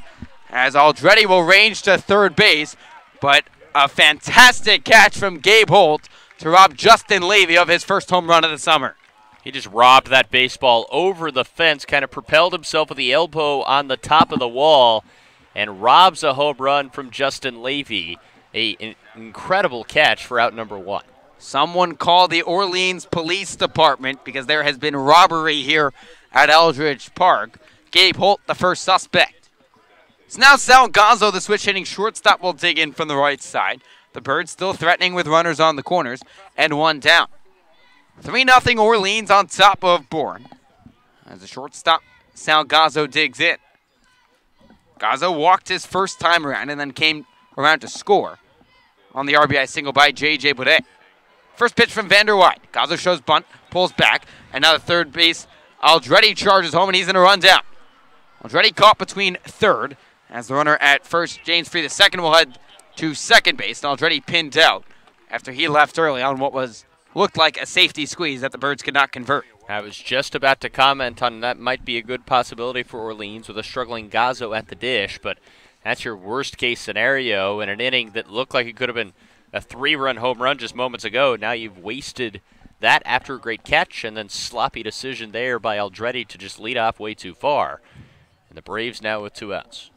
So Gazzo was able to bring the bat back before the pitch crossed the plate. So he's adding the count 1-0, but 2 down already in the inning with James Free the second in scoring position. Here's the 1-0 pitch. Fastball pops up down the right side. The first baseman Brickhouse giving chase out of play, and he'll make the catch. And Bourne gets out of the jam after Orleans was able to put the first 2 base runners on. But it's Trey Vanderwide coming in for Trey Benton, able to get the Braves out of the jam. The Birds scored no runs on 1 hit, 1 error, and 1 run left on base. We'll keep it here after the 4th at Eldridge Park as our sideline reporter, Eliav Gabay, will talk with manager Kelly Nicholson. And Braden, just a tough inning for the Birds offensively. A little sloppy on the base paths. If this game comes back to bite Orleans, they end up losing, that is the inning we will look at. It was a home run to be. It would have been 6-0, and you're looking at a situation where the game's kind of out of reach. But now you're in a spot where it's a tough break for Orleans. You still have the lead, but it's still obviously a close ball game. And Eliab won't be talking to Skip tonight, so it will stay with you here at Eldridge Park. So Skip unavailable tonight here for the Birds. We might get a chance to talk with Tim Corbin, the Vanderbilt head coach, so he'll potentially sub in here at Eldridge Park. We'll step aside for a short break. Orleans on top of Bourne 3-0. Listening to the Orleans Firebirds Broadcast Network.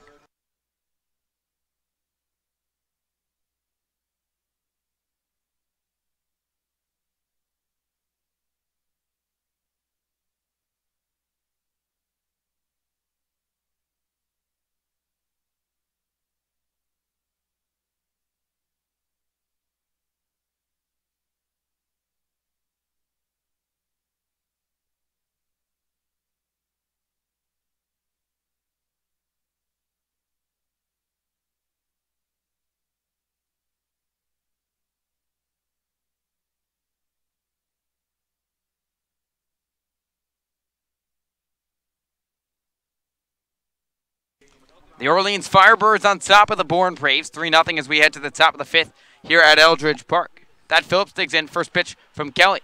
Fastball on the outside corner, called strike 1. This is the first time this summer Kevin Kelly has pitched into his 5th inning of work. Trying to give the Birds some innings tonight, the 0-1. Breaking ball, that fools Phillips as he couldn't hold up. And now Kelly jumps head, no balls in, 2 strikes. Dan Phillips, the DH from UConn, 0 for 2 tonight. Kelly rocks and fires the 0-2. Fastball upstairs above the head of Phillips. And that'll make the count 1 ball and 2 strikes. Depth in outings is something Orleans has desperately needed all summer long, and Kevin Kelly looking like he might be able to do just that tonight as he's been very strong, especially these last 3 innings for Orleans. Kelly already with 4 strikeouts tonight, trying to pick up his 5th right here. Here's the 1-2 pitch. Breaking ball got him, strike 3. Phillips went chasing after the curveball in the dirt. And there's 1 away in the top of the 5th. And just a nasty breaker from Kevin Kelly there, falling off the table at a slider, and just nothing you can do with it if you're Thad Phillips. Great pitch by Kelly, and good pitching outduels good hitting any day of the week. That's now 15 straight batters for the Bourne Braves without a base hit, after Bourne had a couple of base knocks in the first.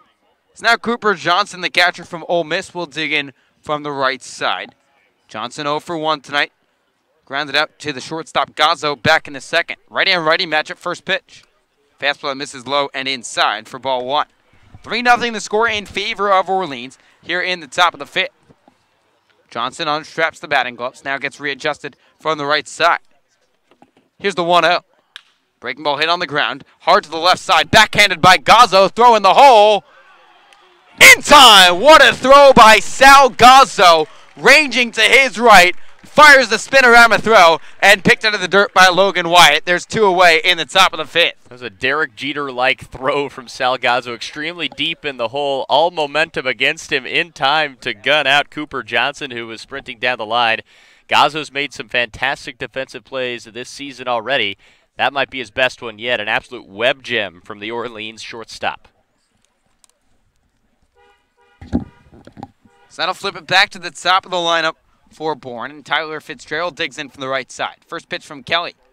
Fastball pops up in the infield. Should be playable for Spencer Steer, the second baseman. He calls off Wyatt and makes the play. So another 1-2-3 inning for Kevin Kelly as he retires Bourne in just 7 pitches. We'll to the home half of the 5th here at Eldridge Park. 3-0 score in favor of Orleans. Listen to the Orleans Firebirds Broadcast Network.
Orleans on top of Bourne, 3-0 as we head to the home half of the 5th here at Eldridge Park. It'll be the top of the order for the Firebirds. Pat DeMarco, J.J. Boudet, and Spencer Sears set to face Southpaw from South Carolina upstate, and Trey Vanderwide out for his second inning of work. So DeMarco will stroll to the plate for the 3rd time tonight. He's 2 for 2 with a single and a double. Center fielder digs in from the right side. Southpaw Vanderwide comes out on the hill. First pitch to DeMarco. Slow looping breaking ball on the inside corner, called strike 1. It was DeMarco that was part of the big rally for the Birds in the 3rd inning, where they were put up a 3 spot. DeMarco singled and came around to score in that frame. The 0-1 from the southpaw. Fastball hit on a line into center field, a base hit. Pat DeMarco having himself a day at the yard. He's 3 for 3, and he's aboard with a single here to start the bottom of the 5th. The perfect swing for a leadoff hitter. Not too strong, not trying to hit the ball out of the ballpark per se, but just solid base hits back up the middle. And like you said, he's locked and loaded playing in front of his college coach tonight. And Pat now 3 for 3. So from one Vanderbilt Commodore to another, the right fielder J.J. Boudet digs in from the left side. 3-0 the score in favor of Orleans with nobody down in the home half of the 5th. Lefty on lefty matchup. First pitch from Vanderwide. Boudet showed bunt, a gorgeous bunt up the first base line, pulls Brickhouse off the bag, and nobody's home. J.J. Boudet bunts for his second hit of the night, and the Birds have the first 2 base runners aboard with nobody down. Completely different strategy than what we're used to for Orleans. You don't see bunts laid down very often, especially by a guy like J.J. Boudet, but a perfectly placed bunt, and Bourne was unprepared for it. Leads to a base hit, and just great execution. The Birds have another rally going here. A couple of Vandy Birds in the lineup for Orleans, showing off to their head coach from Vanderbilt, Tim Corbin, in the yard tonight. So now Spencer Steer will dig in for the 3rd time tonight. He's 1 for 2 with an RBI single. Second baseman from Oregon, trying to add to this Birds tally. First pitch from Vanderwide. Steer shows bunt, lays it up in front of the plate, but that clipped off Steer in the right-handed batter's box for strike 1. How about this little small ball approach? Another bunt tried to be laid down there by Spencer Steer. We've seen multiple Birds already attempt to do that, something very unusual for this team. The offensive coordinator, if you will, and Giuseppe Papaccio in his first season with the Orleans Firebirds, trying to make something else happen. 2 on with nobody out here in the home half of the 5th. Vanderwide comes set at the belt. The 0-1. Steer shows bunt and pulls back on the curveball. That's called a strike on the outside corner. And Vanderwide jumps ahead, no balls and 2 strikes. 3-0 the score in favor of Orleans here in the bottom of the 5th. Right-handed hitting second baseman, originally from Long Beach, California, back in. Spencer's had great success at home this summer, batting .351 here at Eldridge Park. Southpaw comes set. Here's the 0-2 pitch. Fastball fouled off to the third base dugout right of Harvey Shapiro, and we'll do it again at no balls and 2 strikes. Spencer Steer battled his tail off in that last AB he had for Orleans, and actually that first one, if you will, but he's looked very comfortable at the dish, tried to lay down the bunt. Now you got to battle with 2 strikes. We'll see if he can do that as well. Orleans trying to break it open right here, already on top of Bourne 3-0. 2 on and nobody out. Here's the 0-2 pitch. Fastball hit on the ground slowly up the third base line. Gloved by the third baseman Serratos. He bobbles the baseball and throws it past Brickhouse. Coming home from third base is DeMarco. He's in standing up. Another defensive miscue by Bourne translates to another Orleans run. It's now 4-0 in favor of the Birds. Oscar Serratos, a very talented player, but he always has to try to make the highlight reel play. That's come back to bite him multiple times this season. We've seen it now in 2 separate games against the Firebirds. Now 4 errors already on the night for Bourne. And the Birds now on top 4-0. So Steer drives home another run for Orleans. And the Firebirds offense is cooking, still with nobody out here in the bottom of the 5th. Now the batter will be the first baseman from the University of Louisville, Logan Wyatt, who's had a quiet night here at Eldridge Park, 0 for 2. Lefty on lefty matchup with runners on the corners. First pitch from Vander Wyatt. Fastball inside and upstairs for ball 1. 4-0 in favor of Orleans. Still nobody out here in the home half of the 5th. Southpaw Vander Wyatt comes set. Here's the 1-0. Fastball hit on the ground by Wyatt, but right back to the Orleans dugout. And that evens up the count at 1 ball and 1 strike. Still waiting on an official scoring from the Cape Cod League upstairs to see if Steer did indeed pick up a single. It appears that way, however. So Logan Wyatt back in from the left side. 1-1 pitch. Fastball that paints the outside corner, and Vander Wyatt jumps ahead. 1 ball and 2 strikes. So the official scoring on the play, a single for Spencer Steer. And then Pat DeMarco scores on the E5 by Oscar Serratos. Here's the 1-2 pitch. Fastball in the dirt. Nice stop by the catcher Johnson to keep it in front of him. He'll throw down to the shortstop, not in time. As aggressive base running once again for the Orleans Firebirds pays off as Spencer Steer heads to second base, and some chirping from the Bourne Braves dugout as Harvey Shapiro, the skipper, will come out and talk to the umpires. Shapiro not happy. It was a heck of a throw from Cooper Johnson. It was right on the money, but it appeared that Spencer Steer was able to dodge that tag. There's a conversation now between Patrick Burns and Harvey Shapiro. Shapiro pretty animated, but he's got to be unhappy with all-around play from his ball club. Just 4 errors already. It's never a good sign when you have 4 errors and only 2 hits in a baseball game. The 20th year skipper with the hands on the hips down the third base line, talking to Patrick Burns. He'll take the long walk back down to that third base dugout. Already 4-0 in favor of Orleans with nobody out in the home half of the 5th. Orleans still threatening with 2 in scoring position, and Logan Wyatt at the dish. 2-2 the count to the Birds' first baseman. Southpaw Vander Wyatt stares in for his sign from Johnson.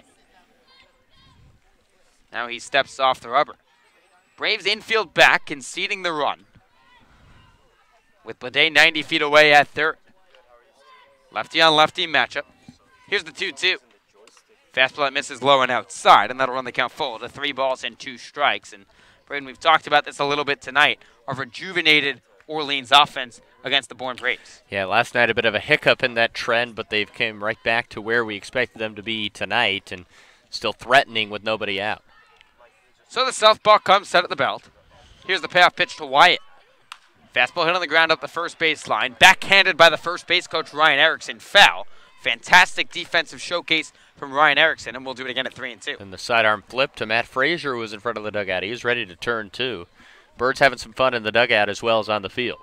That can happen when you're winning in baseball games. And the Birds on top of the Braves 4-0. 2 on. Here's the payoff pitch. Breaking ball that misses upstairs above the letters of Logan Wyatt. Now the base is full for the Birds, and Nick Osborne, arguably one of the most dangerous hitters in the lineup, strolling to the dish. So Osborne, who's had a quiet night with a couple of strikeouts, trying to change the script right here. Two-way player from Tennessee Tech entered the night, tied for first in the CCBL in home runs with 5. 6'2" rising senior digs in from the right side. Orleans already on top of Bourne, 4-0. Lefty on righty matchup, Vander Wyatt comes set. First pitch to Osborne. Fastball hit on the ground to the left side, glove by the shortstop Prado, and he bobbles the baseball. Everybody is safe as Bourne continues to crumble defensively. It's now 5-0 in favor of Orleans here in the bottom of the fifth. This is almost turning comical. 5 errors now for Bourne. We're just in the top of the fifth inning. Just missing on easy playable baseballs, and sometimes when it rains it pours. So far, Bourne just not being able to do anything right defensively. So what looked like a tailor-made double play turns into trouble for the Bourne Braves. And the Birds with the bases loaded and still nobody out here in the home half of the fifth, already leading 5-0. Now a mound meeting here for the Braves as the infield converges, and Anthony Prado, the shortstop, apologizing to Trey Vanderweide. And just a tough break so far tonight for the Bourne Braves, who entered the night with a team fielding percentage of .946. They only made 27 errors through their first 27 games, but here tonight against the Firebirds, they've already made 5. A massive struggle so far indeed if you are the Bourne Braves. 5 errors, and like I said, only 2 base hits as a team. So whenever you have more errors than base hits, you know it's a struggle at the office, and Bourne still very much in the woods, nobody out, and Carter Eldreddy the batter. So the left fielder from Arizona State will try and break this baseball game open. First pitch. Fastball, big hack and a miss by Eldreddy for strike 1. Eldreddy 1 for 2 tonight, singled in the 4th before being caught trying to head home on the attempt safety squeeze. Ducks on the pond here for Orleans. Osborne off first, Wyatt on second, and Steer 90 feet away at third base. Southpaw Vanderweide comes set. Here's the 0-1 pitch. Fastball that runs outside, and that'll even up the count at 1 ball and 1 strike.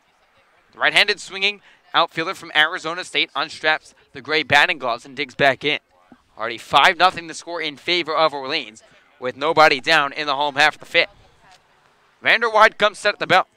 Here's the 1-1 pitch. Breaking ball swung over the top of by Eldreddy as he chased that one in the dirt.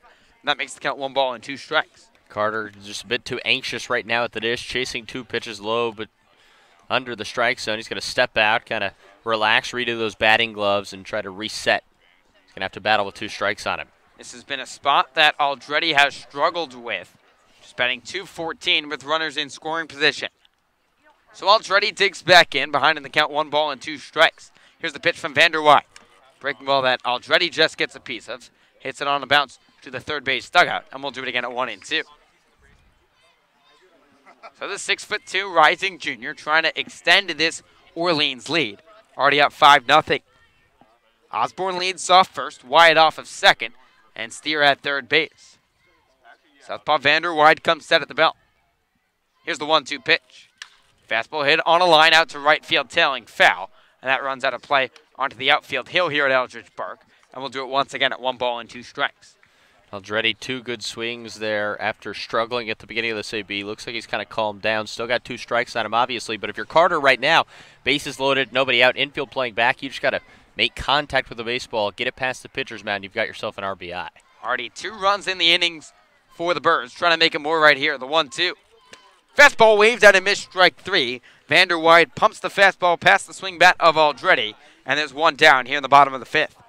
So missed opportunity there for Eldreddy. He'll be kicking himself over that. Bases loaded, nobody out. As a hitter, that's a dream situation, but could not get it done. And now James Free, the second, will try to be the next man in line to, again, like you said, Josh, break this game open. So a golden opportunity for the switch-hitting catcher from Pacific, who digs in from the right side with the southpaw Vanderweide on the hill. Here's the first pitch from Vanderweide. Fastball hit on the ground. Goal by the third baseman Serratos. He'll toss to Fitzgerald at second, on to first. An inning-ending 5-4-3 double play. And the Birds cannot capitalize with the bases full and nobody down. But Orleans scores 2 runs on 4 hits, 1 error, and 2 runners left on base. We're to the top of the 6th here at Eldridge Park. Orleans on top of Bourne 5-0. Listen to the Orleans Firebirds Broadcast Network.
Orleans Firebirds on top of the Bourne Braves. 5-0. We head to the top of the 6th here at Eldridge Park.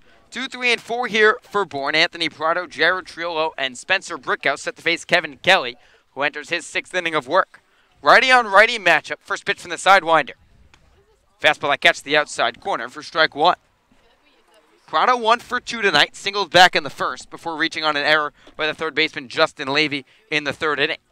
Here's the 0-1 pitch. Fastball that runs inside, almost clips Prado, but he dances out of the way, and that evens up the count at 1 ball and 1 strike.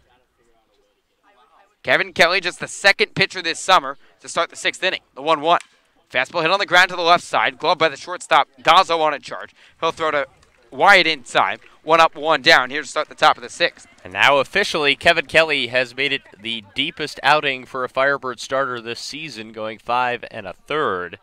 Smitty pitched into the 6th but could not retire anyone last night against the Anglers, but Kevin Kelly showing no signs of slowing down. He's been outstanding for Orleans. Now retired 9 in a row. So Jared Triolo, the left fielder, digs in from the right side. First pitch. Fastball runs outside for ball 1. Triolo 0 for 2 tonight, struck out swinging in the 3rd. One of 5 strikeout victims tonight for Kevin Kelly. Birds on top of the Braves, 5-0. Here's the 1-0 pitch. Breaking ball swung over on the top of by Triolo, and that evens up the count at 1 ball and 1 strike. The Braves had not had a hit since the 2nd batter of this ball game. Fitzgerald reached with a double, then Prado singled, and they've been hitless since. The 1-1 pitch.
was.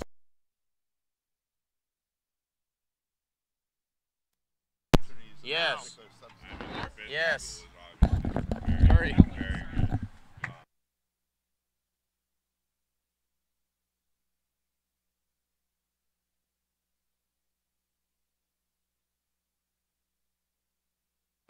We apologize for technical difficulties here on OFPN. We're back and running here at Eldridge Park. 5-0 the score in favor of Orleans here with 2 down in the home half of the 6th. Sal Gazzo leads off second base with J.J. Boudet in from the left side. Lefty on lefty matchup with a 3-2 count. Southpaw comes set. Here's the payoff pitch. Fastball that runs outside. Nice stop by the catcher Johnson. And Boudet reaches for the 3rd time tonight. And the Birds have runners on first and second, and Spencer Steer, the second baseman, digging in. And while we were away for a moment, all you missed was a ground out from Pat DeMarco, now 3 for 4 on the night. Besides that, a long battle from J.J. Boudet that you just heard he won. So good job for J.J. The inning will continue, but the score and everything else still the same here at Eldridge Park, where the Birds are on top 5-0. So Spencer Steer will dig in for the 4th time tonight. He's already 2 for 3. First pitch to Steer. Fastball hit on the ground to the left side. Glove by the third baseman, Serratos. He'll double clutch it, throw across the diamond in time. Serratos handles that baseball after having some troubles earlier in the ball game, and the side is retired. The Birds scored no runs on 1 hit, no errors, and 2 runners left on base. Well, to the top of the 7th here at Eldridge Park. I'll hand the play-by-play duties back to Braden Bell, listening to the Orleans Firebirds Broadcast Network.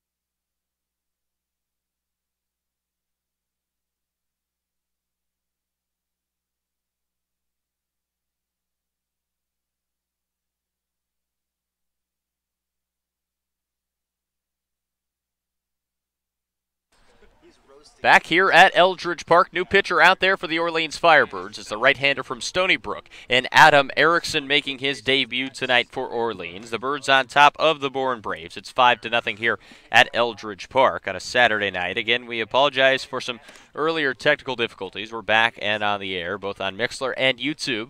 Thanks for spending your Saturday night with us here at Eldridge Park. And Josh, Erickson taking over for Kevin Kelly, who dazzled tonight in his first start of the summer.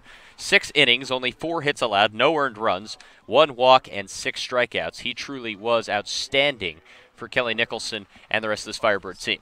That's the longest start of any starting pitcher so far this summer for Kelly Nicholson and the Firebirds. Kelly dazzled in his first start of the season, did a tremendous job. There's a reason why the sidewinder from JMU was named an All-Star in the CCBL.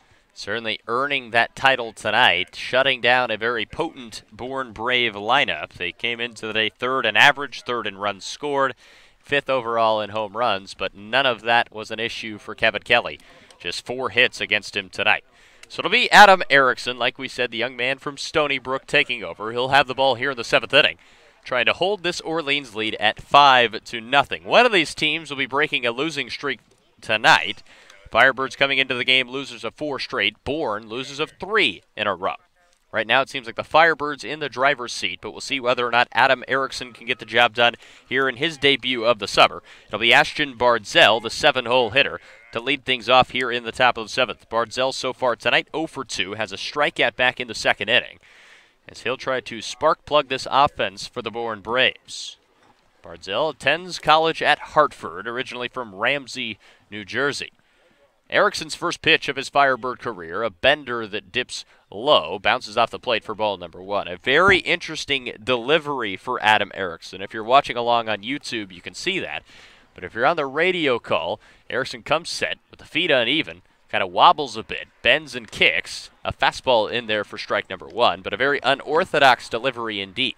And the scouting report we got on the righty is he's not a guy that's going to overpower anyone, really. Sits 84, 85, might touch a a touch higher than that in the upper 80s, but he works off of deception. He just grinds. Another thing that Shea Smitty told us before the game as Erickson misses outside. It's now 2 balls and a strike. Bardzell, so far, it's been a struggle in his CCBL season through 22 games, just a .218 average. But he does lead this league in triples. He has 3 of them. Comes the 2-1 pitch. That ball drips high. A breaker that did not break. It's now 3 balls and a strike. Kelly only walked 1 guy through 6 innings. Erickson trying to avoid that fade on his first batter of the evening. Here comes the 3-1 pitch to Bardzell. It's a fastball that catches the zone. Bardzell could not pull the trigger, and the count now full. Ashton, like I said, from the state of New Jersey. He was a Louisville Slugger High School All-American. Led the country in home runs in high school as he swings and fouls this pitch off to the back of the net. It stays at 3-2. So he led the country with 18 homers. He also tied a New Jersey state record held by a guy you might recognize, Mike Trout. So pretty high praise for Ashton Bardzell. His stats show that this young man can certainly hit. Comes the payoff pitch from Adam Erickson. Low fastball swung over the top of. Welcome to Orleans, Adam Erickson, a strikeout in his first opportunity. And Bardzell chased a pitch out of the zone there for out number 1. And this Orleans pitching staff is really cruising along. 7 Ks through the first 6 and a third innings pitch. They had 3 all of last night. Really big turnaround for the Birds pitching staff. So now Thad Phillips will dig in, the DH tonight. He's 0 for 2 with 2 Ks, trying to avoid, that is, a third strikeout on the evening as Erickson delivers a fastball that's fouled off on top of the netting behind home plate for strike number 1. Orleans so far on the night, 5 runs on 9 hits. They have 2 errors. Bourne, on the other hand, it's been a sloppy ball game. No runs, 4 hits, 5 errors defensively for the Bourne Braves. Comes the 0-1 pitch from Erickson. Another swing and a foul ball once again for Thad Phillips. It's 0-2. Birds will look to tack on some more damage in the bottom of the 7th inning. It'll be Logan Wyatt, Nick Osborne, and Carter Aldretti due up for Kelly Nicholson. Comes the 0-2 delivery from Adam Erickson. Swung on and missed yet again. 2 straight strikeouts to start off the Orleans Firebirds' tenure for Adam Erickson. There are 2 away in the 7th.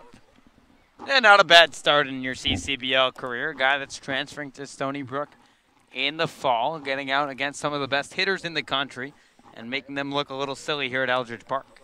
So Erickson trying to finish off the tally. He will battle the 9-hole hitter and Cooper Johnson, who was robbed of a base hit on one of the finest plays you'll see a shortstop make.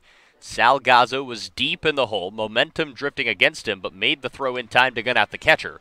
Johnson, who was swinging to try to hit that ball to the moon, instead missed everything. It's strike 1. Johnson 0 for 2 on the night, just a .242 average through his first 13 games here for the Bourne Braves, a late addition. He plays his college ball at Ole Miss, so he was in the NCAA tournament. Here comes the 0-1 pitch, another big-time swing by Johnson. He can't convert, and now Erickson just 1 pitch away from striking out the side here in the 7th inning. The right-hander who will be attending Stony Brook next fall peers into James Free II, gets the sign, comes set. Here comes the 0-2 pitch to Johnson. Popped foul up on the hill. We'll do it all over again at 0-2. Yeah, Braden, we kind of talked about before the game off air about some of the difficulties Orleans might have trying to patch together some innings late in the season. If Erickson obviously can look this strong, could be another huge acquisition for the Birds. See if you can finish the deal here. Here comes another 0-2 pitch from Adam Erickson. It drifts outside on a breaking ball. Good eye by Johnson, able to lay off the pitch. It's now 1-2. Birds up 5-0 here in the top of the 7th inning. Pitching has been outstanding so far. Adam Erickson trying to strike out the side. Here comes the 1-2 pitch. Fouled off yet again. Johnson stays alive. Bourne being very gritty like we've seen them all summer long. Battling off, not going down without a fight. So they've been their defense that has harmed them tonight. Already 5 errors in this ball game. A rough one to say the least for the Bourne Braves defensively. The worst part for them, the bats have been just as quiet. Once again, here comes the 1-2 pitch from Adam Erickson. Bottom of the strike zone, just barely missed for ball number 2 as James Free II and a few Orleans Firebirds started to run off the field. Instead, it's ball 2, The count now equal. 2 balls, 2 strikes, 2 outs here in the top of the 7th inning. Erickson comes set, kicks and fires a breaking ball high near the letters, and Johnson, a very good AB, battling to work it back full. Erickson really relying on that breaking ball, almost similar to Kevin Kelly, who started this ball game. Obviously, the arm slot not the same, but really the stuff that they offer very similar. Here comes the payoff pitch from Adam Erickson into Cooper Johnson. Cut on and miss. Strike 3. Adam Erickson strikes out the side in his debut with the Orleans Firebirds as it's stretch time at Eldridge Park. But what a debut for Adam Erickson. 3 batters faced, 3 strikeouts. The Birds on top 5-0 as we will head to the 7th inning stretch and be right back here on the Orleans Firebirds Broadcast Network.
Welcome back to Eldridge Park. It's Firebirds 5, Bourne 0. A new pitcher out there for the Braves. It's Michael McAveen who will take the ball, the young right-hander from Louisville. He's been outstanding so far in 5 appearances.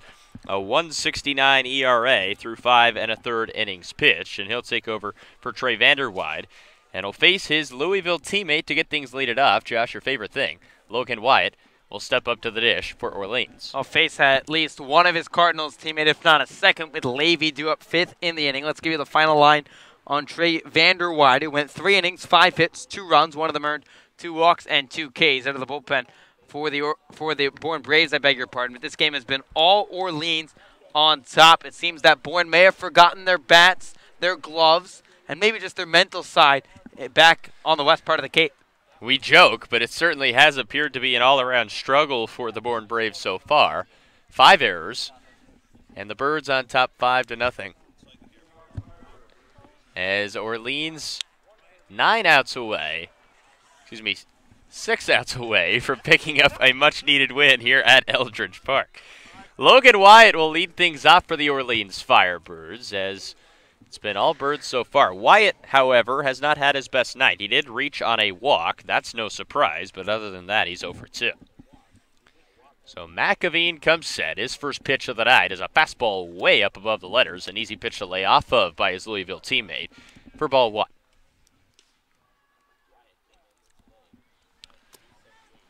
Gotta love it when 2 teammates face off. So many interesting storylines about that, obviously. They know each other well. They battle throughout the spring and then face each other come summertime as ball 2, a fastball drifts high. And Wyatt in the driver's seat here. It's 2-0. Yeah, McAveen kind of knows the weaknesses of Wyatt and vice versa. Wyatt's seen McAveen give up some long balls as well, so knows exactly how to attack the right-hander. See whether or not McAveen can find the strike zone here. Here comes the 2-0 pitch. Wyatt swings away, grounds it right back to his Louisville teammate. A nice athletic play by McAveen for out number 1. How fitting is that story that Wyatt hits a ball hard, just right at McAveen, who takes care of it. May have had some words for Logan in a joking fashion running towards that first base bag, but one down in the bottom of the 7th. So McAveen wins the battle, but Wyatt's team winning the fight tonight. It's 5-0 Firebirds, and it'll be Nick Osborne digging in. He's 0 for 3 so far. Reached on an error by the shortstop Prado his last AB. That led to an Orleans run. Comes the first pitch to Osborne. It's a strike on a slider on the inside part of the plate. So McAveen, a young man originally from Canby, Kentucky. The Birds trying to tack on a few more runs here. Already up 5. But some more insurance never hurts as Osborne swings away. Does not connect. It's 0-2.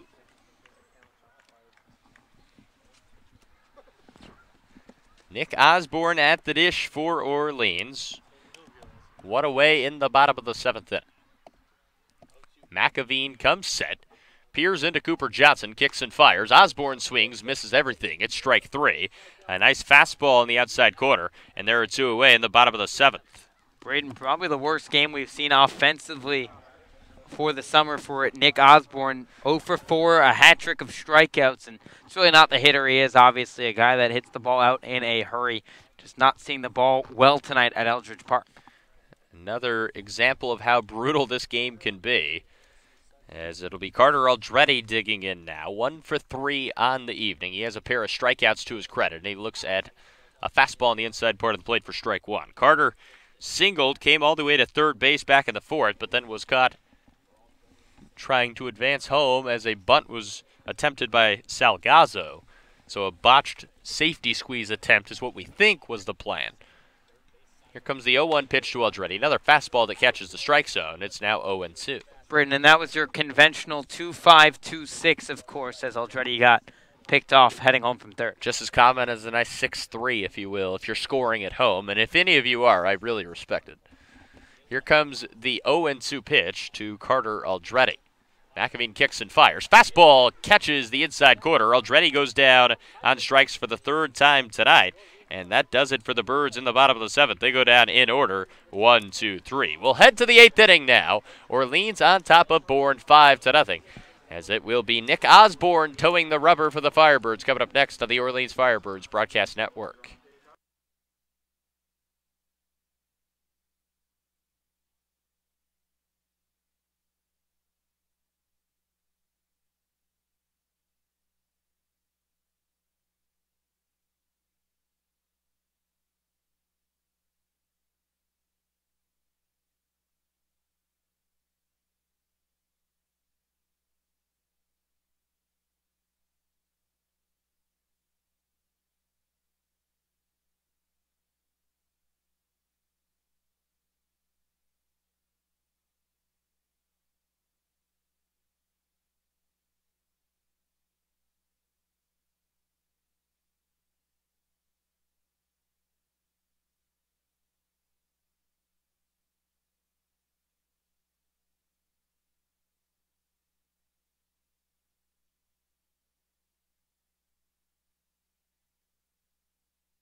Welcome back to Eldridge Park. It's Firebirds 5 and Bourne nothing. New pitcher out for the 8th inning. It'll be Nick Osborne, who is the DH tonight. Also will handle the 8th on the mound. Osborne making his first outing in 3 days. He struggled at Kitsui on the 11th of July. Just went a third of an inning, got the loss in that game. Gave a leadoff home run in the 8th. We'll see if he can have some better fortune facing the top of the Braves lineup in Tyler Fitzgerald to get things going. There's some defensive adjustments for Kelly Nicholson as well. We'll get to those in a moment as a fastball drifts high and away from Osborne for ball 1. Yeah, wholesale of defensive changes. Matt Frazier, the left fielder from the University of Arizona, will hit in the 8th spot and man left field. So 1-0 pitch, another fastball high And an easy pitch to lay off of for Fitzgerald. He's ahead in the count 2-0. So Frazier hitting in the 8th spot. Aldretti moves from left to second. Steer moves from second to third. The 2-0 from Osborne, swung on, driven out to center field. Drifting back is DeMarco. It's over his head, and he'll touch the fence out in center field. Fitzgerald will round second, but hold there. The second double of the night for Tyler Fitzgerald. Any other ballpark on the Cape, that's a home run, but at Eldridge Park, it's just a ringing double. Yeah, where fly balls go to die in center field. That ball well struck by Fitzgerald. But 434 to dead center. That just right of it out there. At least hit in the air, 380, 390 out in the right center field gap. So Anthony Prado will dig in. 1 for 3 so far on the night. Got a base hit the second AB of the game on a single up the middle against Kevin Kelly. So Nick Osborne, I mentioned the struggles he had the other night at Katuitt. We'll see whether or not he can improve tonight after giving up a leadoff double. Prado, the shortstop, playing his ball at UConn, originally from Staten Island, New York. First pitch from Osborne drifts high for ball number 1. 5'10", 185. Be a senior next year in Connecticut. A 241 average so far this summer heading into tonight. The 0-1 pitch, the 1-0 pitch drifts low. It's now 2-0. So Osborne struggling to find his command a bit out of coming in as a DH. Didn't get a warm-up in the bullpen, just had to go straight out to the mound. That could be a factor mentally for Osborne. Here comes the 2-0 pitch, a fastball that finds the strike zone at the top. There's Osborne settling in a bit. It's 2-1. Yeah, Braden, you took the words right out of my mouth. Osborne was the second to last hitter in that inning in the bottom of the 7th, so really didn't get a chance to trot out to right field and throw a couple warm-up tosses. Here comes the 2-1 pitch from Nick Osborne. A fastball fouled up on top of the hill. It's now 2-2. Prado credits a lot of his success to watching and learning from other players on TV or in person. Now, you don't hear players say that a lot when they get to this level, but he is very humble about that, and named Derek Jeter as one player in particular. Watched a ton of Yankee games growing up as he swings and hits a ball out to right center field. It'll be caught by J.J. Bleday, a diving grab, the throw back to second, not in time as Fitzgerald gets all the way back, but a highlight reel grab by Bleday, full extension in the right center field grab. One of the best catches you'll see all year long for the first out of the 8th. The Birds really showing off tonight from Vanderbilt for their head coach, Tim Corbin. Pat DeMarco, 3 for 4. Bleday having a good day at the plate, 2 for 3, and now makes a highlight reel catch in right center field. Really, that's been the bright spot that we weren't really expecting from Bleday. A fantastic fielder as well as a great hitter, an all-star selection here in the CCBL. Saves what would have been a run and also would have been extra bases. So Bourne still scoreless as Osborne throws a fastball over the head of Free the second. It bounces off the bricks. He's able to retrieve it, throw to third, not in time. So wild pitch from Osborne. Fitzgerald advances to third. And so the Braves with a golden opportunity here. And now Free the second will jog out to the mound and try to settle down his right-handed reliever who has been somewhat shaky so far tonight. Yeah, I don't think Osborne and Free the second were on the same page with that fastball that went up and away over the glove of Free, all the way off the brick. It kind of ricocheted like a pinball back to Free. Almost had a chance on Fitzgerald, who ended up advancing to third on the wild pitch. So golden opportunity for Jared Triolo. Has 15 RBIs on the summer so far, looking for number 16. And with the infield back for Orleans, a ground ball can do just that as he looks at a breaking ball high and out of the strike zone. It's 2 balls and no strikes. Orleans 5, Bourne nothing here in the top of the 8th inning. Birds looking to snap a 4-game losing streak. The 2-0 pitch, a fastball also high above the letters. As Osborne missing up in the zone so far in his outing, it's 3-0. Osborne kicks and fires a 3-0 pitch, low. It's a walk to Triolo, and the struggles for Osborne continuing on the mound. Retired just 1 batter so far, and that was because of J.J. Bleday's highlight reel catch. Yeah, we heard the plan for Jamie Quinn and Kelly Nicholson a few weeks back, how they want Osborne to pitch the 8th, Oceanbine in the 9th when the Birds are leading, but Osborne has really struggled in that role. The other guy you think would take the 8th inning duties would be Kevin Kelly, but he started the ball game tonight. So Shea Smitty pitched last night, not available out of the pen. Obviously, Kevin Kelly already pitched in this ball game, so Birds might need to call on to Aaron Oceanbine to really shut the door for an extended outing here. Could be 4 or 5 outs And for the right-hander from Eastern Kentucky. Oceanbine hasn't appeared in a game in 4 days, so he is fresh and could do just that as he begins to throw out in the Orleans dugout. And Jamie Quinn conferencing with Nick Osborne, and that gives us a chance to go around the Cape for some scores. YD defeats Brewster. Good news if you're an Orleans Firebird fan. 7-2 at Red Wilson Field. Chatham on top of Harwich. It's a final at White House Field. 8-3. The Anglers stay hot, and they are safely in second place now in the Eastern Division. Katuitt and Hyannis battling. It's at the top of the 9th inning, and the Kettleers on top of the Harbor Hawks 9-5. And the other game tonight on the Cape is Falmouth and Wareham, and the Commodores take care of the Gatemen, as that is a battle between two teams that have been playing great ball all summer long.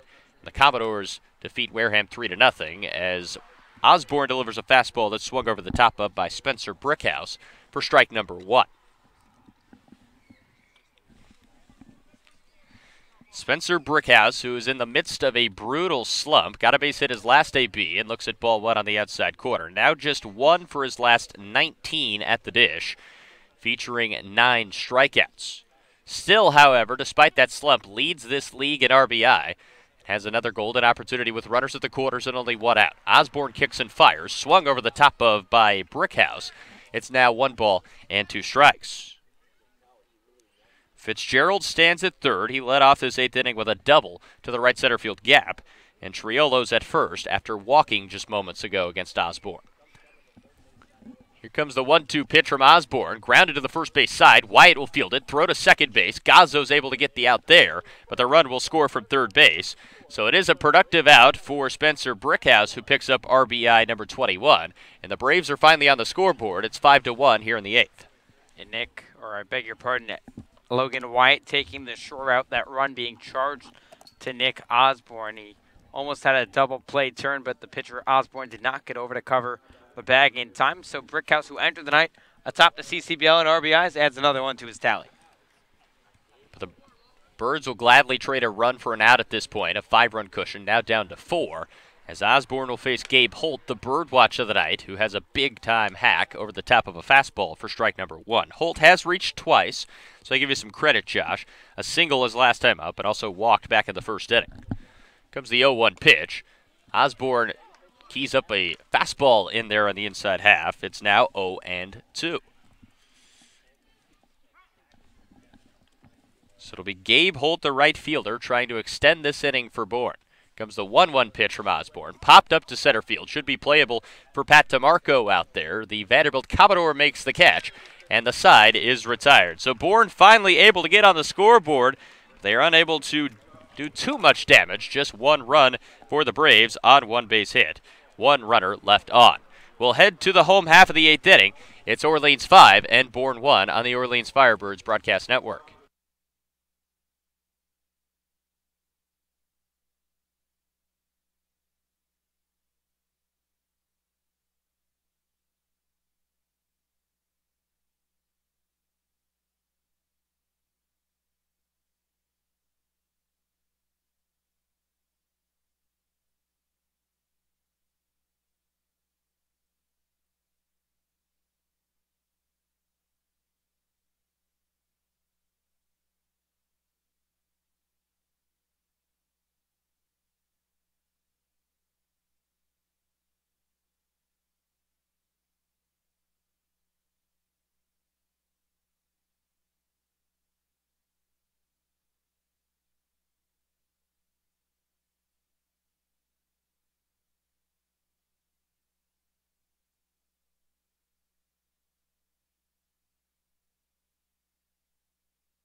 Welcome back to Eldridge Park. Time for the home half of the 8th inning. It'll be James Free the second to lead things off for the Orleans Firebirds as The catcher for Orleans will try to get that run back. The Braves just scored last half inning.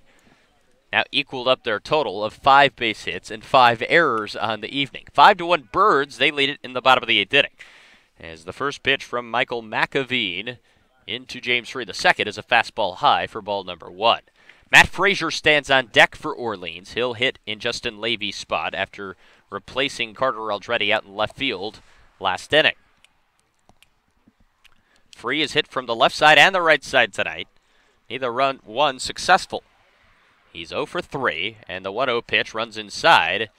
Free II looks at that fastball that caught off the home plate umpire, James Fonseca. It's now 2-0. It'll be interesting to see what Free can do here. He's been turned around a couple of times, the switch-hitting catcher. Batted a couple times from the right side, batting his second time from the left side this evening. It's got to be a little complicated if you're a switch hitter getting turned around that much in the same ball game. Test your abilities, that's for sure. And Free II feels comfortable at both sides of the plate. Pops a bit more power from the left side as the 2-0 pitch, another fastball that runs inside. It's now 3-0 to the Orleans catcher. So the Birds just 3 outs away from picking up a much-needed victory and picking up 2 important points over the Brewster Whitecaps. We'll be in Brewster tomorrow night as the Birds and the Whitecaps will battle it out at 5 o'clock. Coverage beginning at 4:45 as the 3-0 pitch, a fastball in there to Free. It's now 3-1. Here's a good chance for James to just get on base, hope the bottom of the lineup can produce here. You got Matt Frazier waiting on deck for his first AB of the night after coming in as a defensive replacement. The 3-1 to James Free II. A fastball that's grounded out to second base, fielded easily by Fitzgerald, and he'll make the routine play over to Brickhouse for out number 1. So James Free II, a rough night at the yard, 0 for 4, and really the 7 and the 8 spots, not really 5 through 8, to be honest with you, really not producing tonight, Braden. Just a single for Carter Aldretti, and that's Ben. But other than that, it's an 0 for the rest of that bottom half of the lineup. Shai Salgaza waiting on deck. So it'll be Matt Frazier stepping in, like I said, the young man from the University of Arizona. It's been a struggle so far this season for him, although he's looked a bit better lately as he looks at ball 1 in the zone, skips to the backstop for ball number 1. Matt just a 154 average through his first 24 games. 20 games, that is. 19 strikeouts, 5 walks. Comes the 1-0 pitch from Michael McAveen, who has settled down very nicely for Bourne. A fastball that dots the strike zone. The count's 1-1. So due up for the Braves in the top of the 9th inning. It'll be Serratos, Barzell, and Thad Phillips. So the bottom half of the Bourne lineup will try to get something going against, assumingly, Aaron Oceanbine. Comes the 1-1 pitch to Frazier. Fastball way too high up near the eyes of Frazier. It's 2-1. And those 3 that you listed, a combined 0 for 9 with 6 Ks tonight. So really that part of the lineup for Bourne has been neutralized. Just 5 hits so far tonight for the Braves. A very slow night offensively for Bourne, besides that last frame where they were able to scratch across 1 run. The 2-1 pitch, again way too high. The release point of McAveen an issue here against Matt Frazier. It's now 3 balls and a strike. And if Frazier can reach base, walk, error, whatever it may be, that's a victory for Matt, trying to pick up a little bit of confidence, really struggling through his first 20 games played. So Frazier trying to get aboard for the Firebirds. What a way in the bottom of the 8th inning. The pitch from McAveen swung over the top of for strike number 2. And Frazier really just dropping that back shoulder consistently here for Orleans. Left shoulder peering out of the white vest with the red sleeve, dropping down too far. He feels like he's trying to do too much to hit the ball out of the yard. The pressure certainly a lot on all of these hitters. Here comes the full count pitch to Frazier. He fouls it off right in front of us on the brick wall. A good battle by Matt Frazier. The count stays full, but I mentioned the pressure. It certainly is high on every single player, but at this point of the season, if your numbers aren't great, like Matt Frazier's aren't, you got to think it gets into your head more and more. You think about struggling. You think about the scouts, and you're not worrying about just putting forth a good swing. It'd be easy to do that here in this league. Comes the payoff pitch to Frazier. It's low, a good eye by Matt Frazier, and he works out a well-earned walk in his first AB of the night. And the Birds have a base runner here in the home half of the 8th. Yeah, that's a good walk right there for Matty Frazier. Able to get on base any way he can. That's exactly what Orleans needs right now is base runners. They're already leading 5-1 in this game, but it can't hurt to have a couple of insurance runs as well. Salgazzo strolling to the ditch right now. He's had a good night. Pat DeMarco waiting on deck has had an even better night. So a good chance for Orleans offensively to try and score. Sal's looked very comfortable, like you said, in the box tonight. He walked and came around to score in the third, but also really squared up a baseball's last AB. A single into the right center field gap. Here comes the first pitch to Gazzo, batting from the left side. He looks at a fastball in there for strike number 1. Gazzo attends Tulane. He's a finance major at Tulane. Switch hitting shortstop for Orleans. Comes the 0-1 pitch to Salgazzo with Frazier leading off of first base. A fastball that does not catch the strike zone. Just low, says James Fonseca. The Cat now 1 ball and 1 strike. Here's a chance for Sal to really solidify some playing time over at shortstop. It seems as every day goes by, Kelly Nicholson trying to set 1 through 9 in stone the rest of this season. The 1-1 pitch to Salgazzo. Trying to do it again for Orleans. He swings over the top of a fastball. It's now 1 ball and 2 strikes to the Orleans shortstop. Oceanbine continues to throw out there for the Firebirds in that right field bullpen. So he was really starting to heat up in that 8th inning jam. He slowed down a bit, but still looks like he might get the ball in the 9th.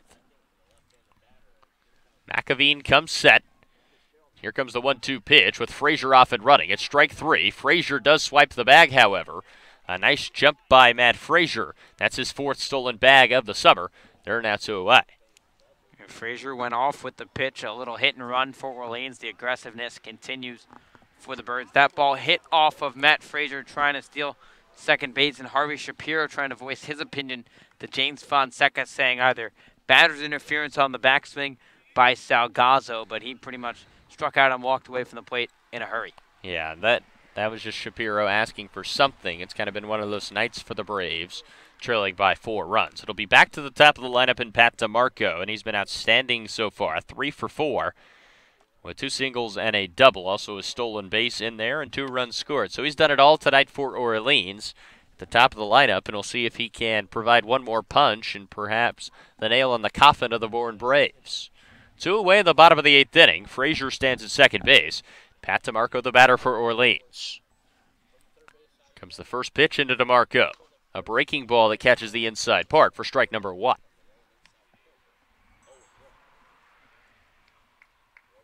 So the Birds looking to push their home record back over 500 on the year. They're currently 7-7 here at Eldridge Park, but just 3 outs away from a much-needed victory. Comes the 0-1 pitch to Pat DeMarco. That ball hit out to right field. Drifting forward and dropping in front of Holt. It's another base hit for Pat DeMarco. His first RBI of the night. And the Birds now on top 6-1. As have yourself a night, Pat DeMarco. Now 4 for 5 at the dish. Exactly what Orleans needed. Pat DeMarco, a Texas League blue pit. Like you mentioned, 4 for 5. An RBI and a couple runs scored for the Vanderbilt Commodore. He's really had a breakout night for the Birds. Hopefully something to show for being moved back into that leadoff spot.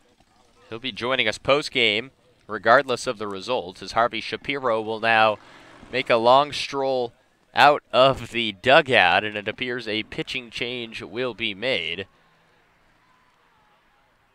for Bourne.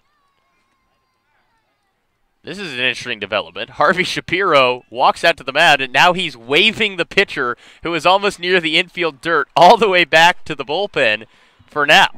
You almost never see that. First off, when a manager walks out of the dugout, it's normally always a pitching change. He did not signal to the dugout, and in fact waves back his reliever all the way to the bullpen, so a bit of a walk of shame, if you will. He was in the infield dirt already. It's Harvey Shapiro. Are you surprised at this point, Braden? He's going to do some wild things out there for the Bourne Braves and comes out trying to have a conversation with his infield, try and get them back on the same page, trailing by 5. We have an update from our very own Joe Catapano, the Ken Rosenthal there you go. Of I needed that the plug. CCBL. Of course you need the plug. The second 4-hit game by an Orleans Firebird this summer. The second Vanderbilt Commodore to do it, J.J. Boudet, did Wow. it back on your birthday, June 22nd. What a day that was. Great stat from Joe Catapano. Like you said, the Ken Rosenthal. And now, after all of the drama, the wave back, the walk of shame, there will be a pitching change as McAveen will stroll to the dugout. And Harvey Shapiro, I don't know what you're doing, but he's finally making the pitching change here in the bottom of the 8th inning. We'll step away for a moment, introduce you to the newborn Braves pitcher who is finally making his way out to the mound here on the Orleans Firebirds Broadcast Network.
Back to Eldridge Park. It's Sam Messina who will take the bump for the Bourne Braves. The right-hander from West Point attends the United States Military Academy. And unlike Noah Song, he says go Army, beat Navy. Yeah, go West Point, go Army. Yeah. It's the Phoenix, Arizona native, the rising senior right-hander who pitched in 13 games this past season for West Point, making 6 starts. Just signed yesterday and activated by the Bourne Braves. Went 2-5 across those 39 and third innings pitched with a 4.12 ERA. Welcome to the CCBL. You get to face an all-star in J.J. Boudet in his first appearance with the Bourne Braves. So Messina comes set. The right-hander throws ball 1 low. Like you said, a Phoenician, attended Chaparral High School in Scottsdale, Arizona. Known more for their football prowess. But he went from Phoenix, Arizona to West Point, New York. The 1-0 pitch is high and outside. It's now 2 balls and no strikes. The Birds already on top, 6-1. They scored just moments ago off of an RBI single from Pat DeMarco. It's been all Birds so far here tonight. They scored 3 in the third, 2 in the fifth, and now 1 here in the bottom of the 8th. Here comes the 2-0 pitch. Boudet looks at a fastball that finds his own for strike 1. Let's give you the partial line on Michael McAveen. An inning in 2/3, 1 hit, 1 run, could be 2 at the moment, with Pat DeMarco sitting on first base, a walk and 3 Ks. That run earned, could be a second one earned momentarily. 2 balls and a strike. And it's now 2 balls and 2 strikes, a fastball that catches the outside corner. It's always cool to see student athletes from Army and Navy succeed. Even cooler here in the CCBL. Obviously, Noah Song, and plenty of attention here in Orleans. This short stint with the Birds. Here comes the 2-2 pitch to J.J. Boudet. Swung over the top of, and a nice debut for Messina in one batter faced. He gets a very dangerous hitter in J.J. Boudet to strike out, and the inning is over. But the Birds are able to tack on another run. An RBI single from Pat DeMarco. It's 1 run on 1 base hit, and 1 runner left on base for the Orleans Firebirds. It'll be the Birds looking to close things out coming up next as we head to the 9th at Eldridge Park. You're listening to Firebird Baseball on the Orleans Firebirds Broadcast Network.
Time for the top of the ninth inning at Eldridge Park.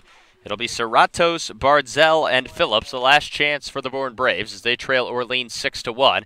And the new pitcher out there for the Firebirds, it's the right-hander Aaron Oceanbine in a non-save situation.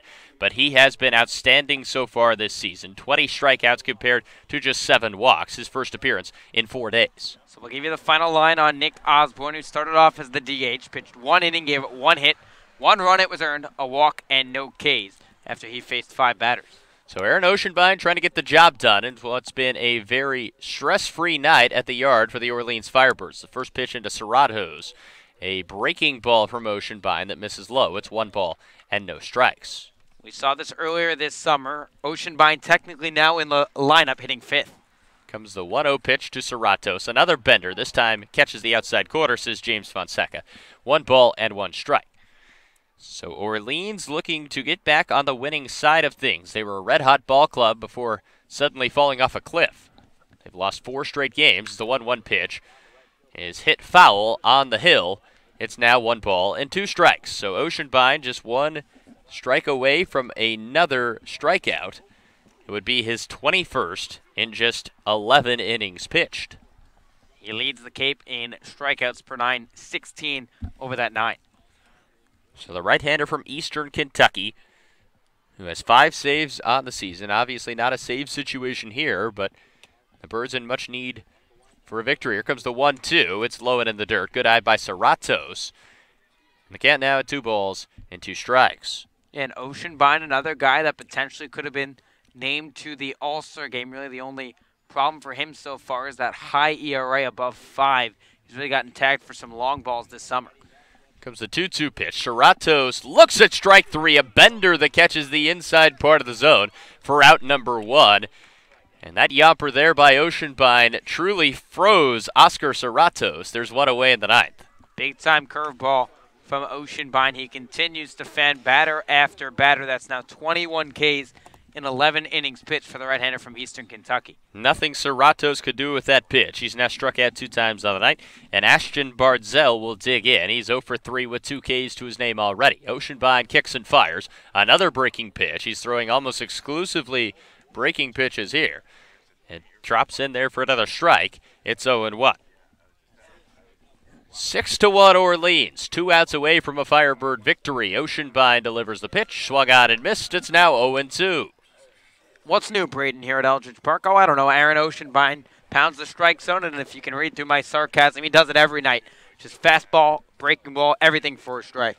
Trying for another strikeout. Here comes the 0-2 pitch. It's a ground ball to the left side, fielded by Gazzo. It actually skipped past Sal Gazzo into the outfield. And so a base runner here for the Braves. They're going to need a lot of those, down by 5 here in the 9th. First hit of the ball game for Ashton Bardzell, just the 6th hit of the evening for the Bourne Braves.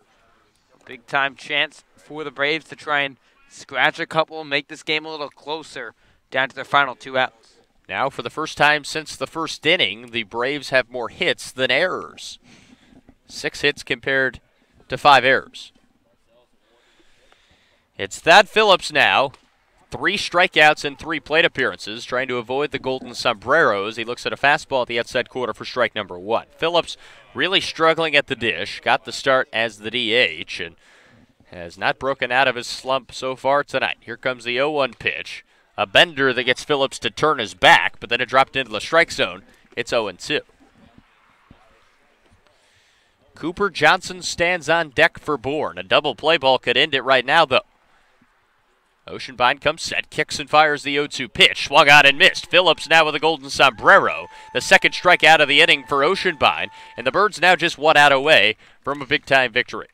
Aaron Oceanbine entered the night, the leader in Ks per 9 in the CCBL. What do you think he's going to do? Strikes out 2 in the inning, trying to strike at the side and give the Birds their first victory in a while, snapping that 4-game skid. So Johnson will be the last chance for the Bourne Braves. He's 0 for 3. 2 groundouts to shortstop and a strikeout as well.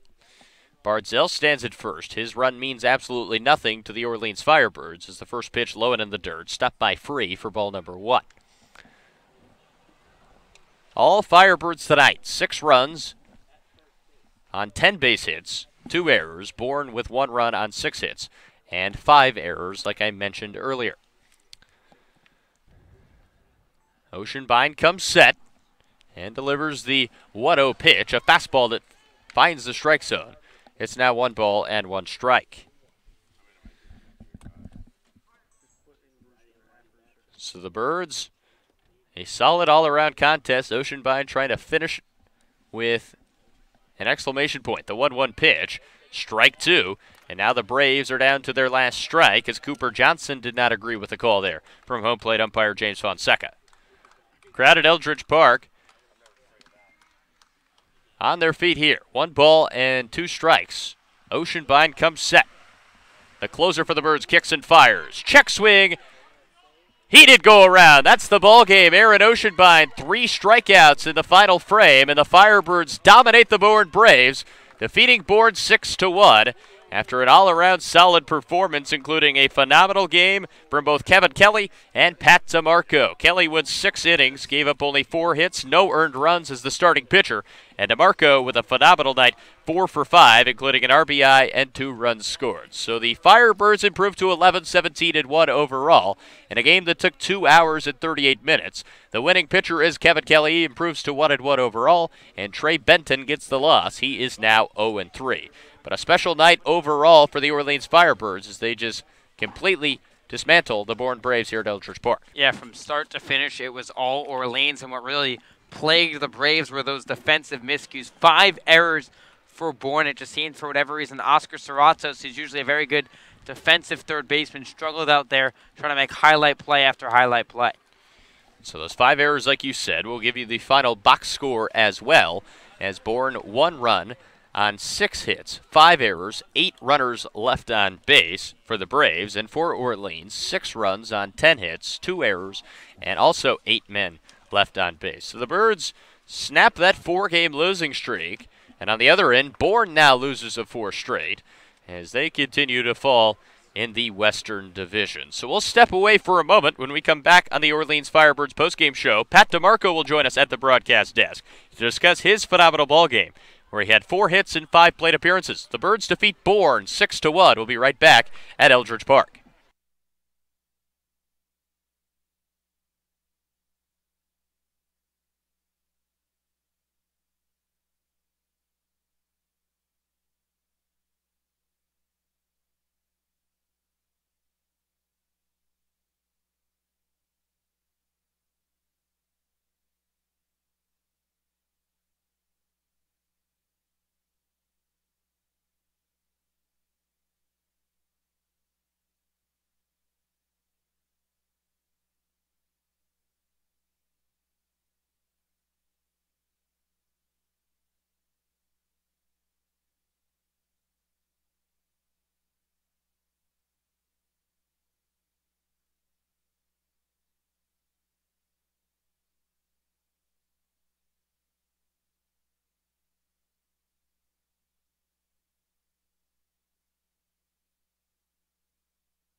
Welcome back to Eldridge Park. The Birds take care of the Bourne Braves 6-1. I'm joined now by the offensive player of the game for Orleans, Pat DeMarco. And Pat, a fantastic night for you at the dish. You were really locked in from the get-go. 4 for 5, an RBI, 2 runs scored, a double. The accolades go on and on. So a simple question to start. When you have a number line like that, what really was going so well for you tonight at the plate? Yeah, well, tonight, I was just kind of trying to see a little bit more pitches, kind of be more disciplined, let the ball travel, and, kind of taking some pitches early on that maybe I'd swing at that weren't necessarily in the zone that, today I kind of laid off. So I just got my pitch today, and, I was able to put the bat on it. Certainly worked out well for you offensively. And on the mound for Orleans was Kevin Kelly. Obviously, you're out there in center field, so you get a good vantage point as to the breaking pitches that everyone has. And Kelly was phenomenal, the longest outing so far this season. So what did you see, and what did you really think of his outing out there for the Birds? Yeah, he was attacking the zone, and his stuff moves so much. So, when you combine those two things, movement and control, he's really hard to hit, especially coming from the slot that he comes from. And so you and your teammate J.J. Blade, a very productive night. Nice night at the yard for you guys. You went 6 for 9 combined at the dish. And J.J. made a phenomenal catch out in right field. So first off, critique the catch because you're a phenomenal defender yourself. And then second off, what's it like playing with a guy like J.J.? You spend so much time with him in the spring, and then you get to play with him again this summer. Yeah, well, as for the catch, it was a great catch. I have no critique for how he caught it. But I do have critique for how he got up and threw the ball. We had to talk about that. No, I'm just kidding. But he had some time, but that's super hard to do in that environment with the game moving fast. So, but as a person, he's awesome. At Vandy, we have a good time. We're always talking. We're always center or right and kind of next to each other in the outfield. So yeah, it's kind of bringing the same vibe over to Orleans, and we're having a good time. All right, Pat. Well, great job tonight for you. Like I said, 4 for 5, and the Birds snap a 4-game losing streak, taking care of the Bourne Braves. Pat, thanks so much for joining in, and we'll see you tomorrow night in Brewster. Yep, thank you. All right, so that was Pat DeMarco, the offensive player of the game, and the Birds defeat the Bourne Braves 6-1, and now 6 points on top of the Brewster Whitecaps for that final playoff spot, and we'll see whether or not the Birds can pick up a big one against the Brewster Whitecaps. Coverage will start tomorrow night in Brewster at 4:45 p.m. as the Birds look for their second straight victory. That's all we have tonight here from Eldridge Park. Braden Bell, Josh White signing up as the Birds take care of the Braves 6-1 at Eldridge Park. We'll see you tomorrow night in Brewster.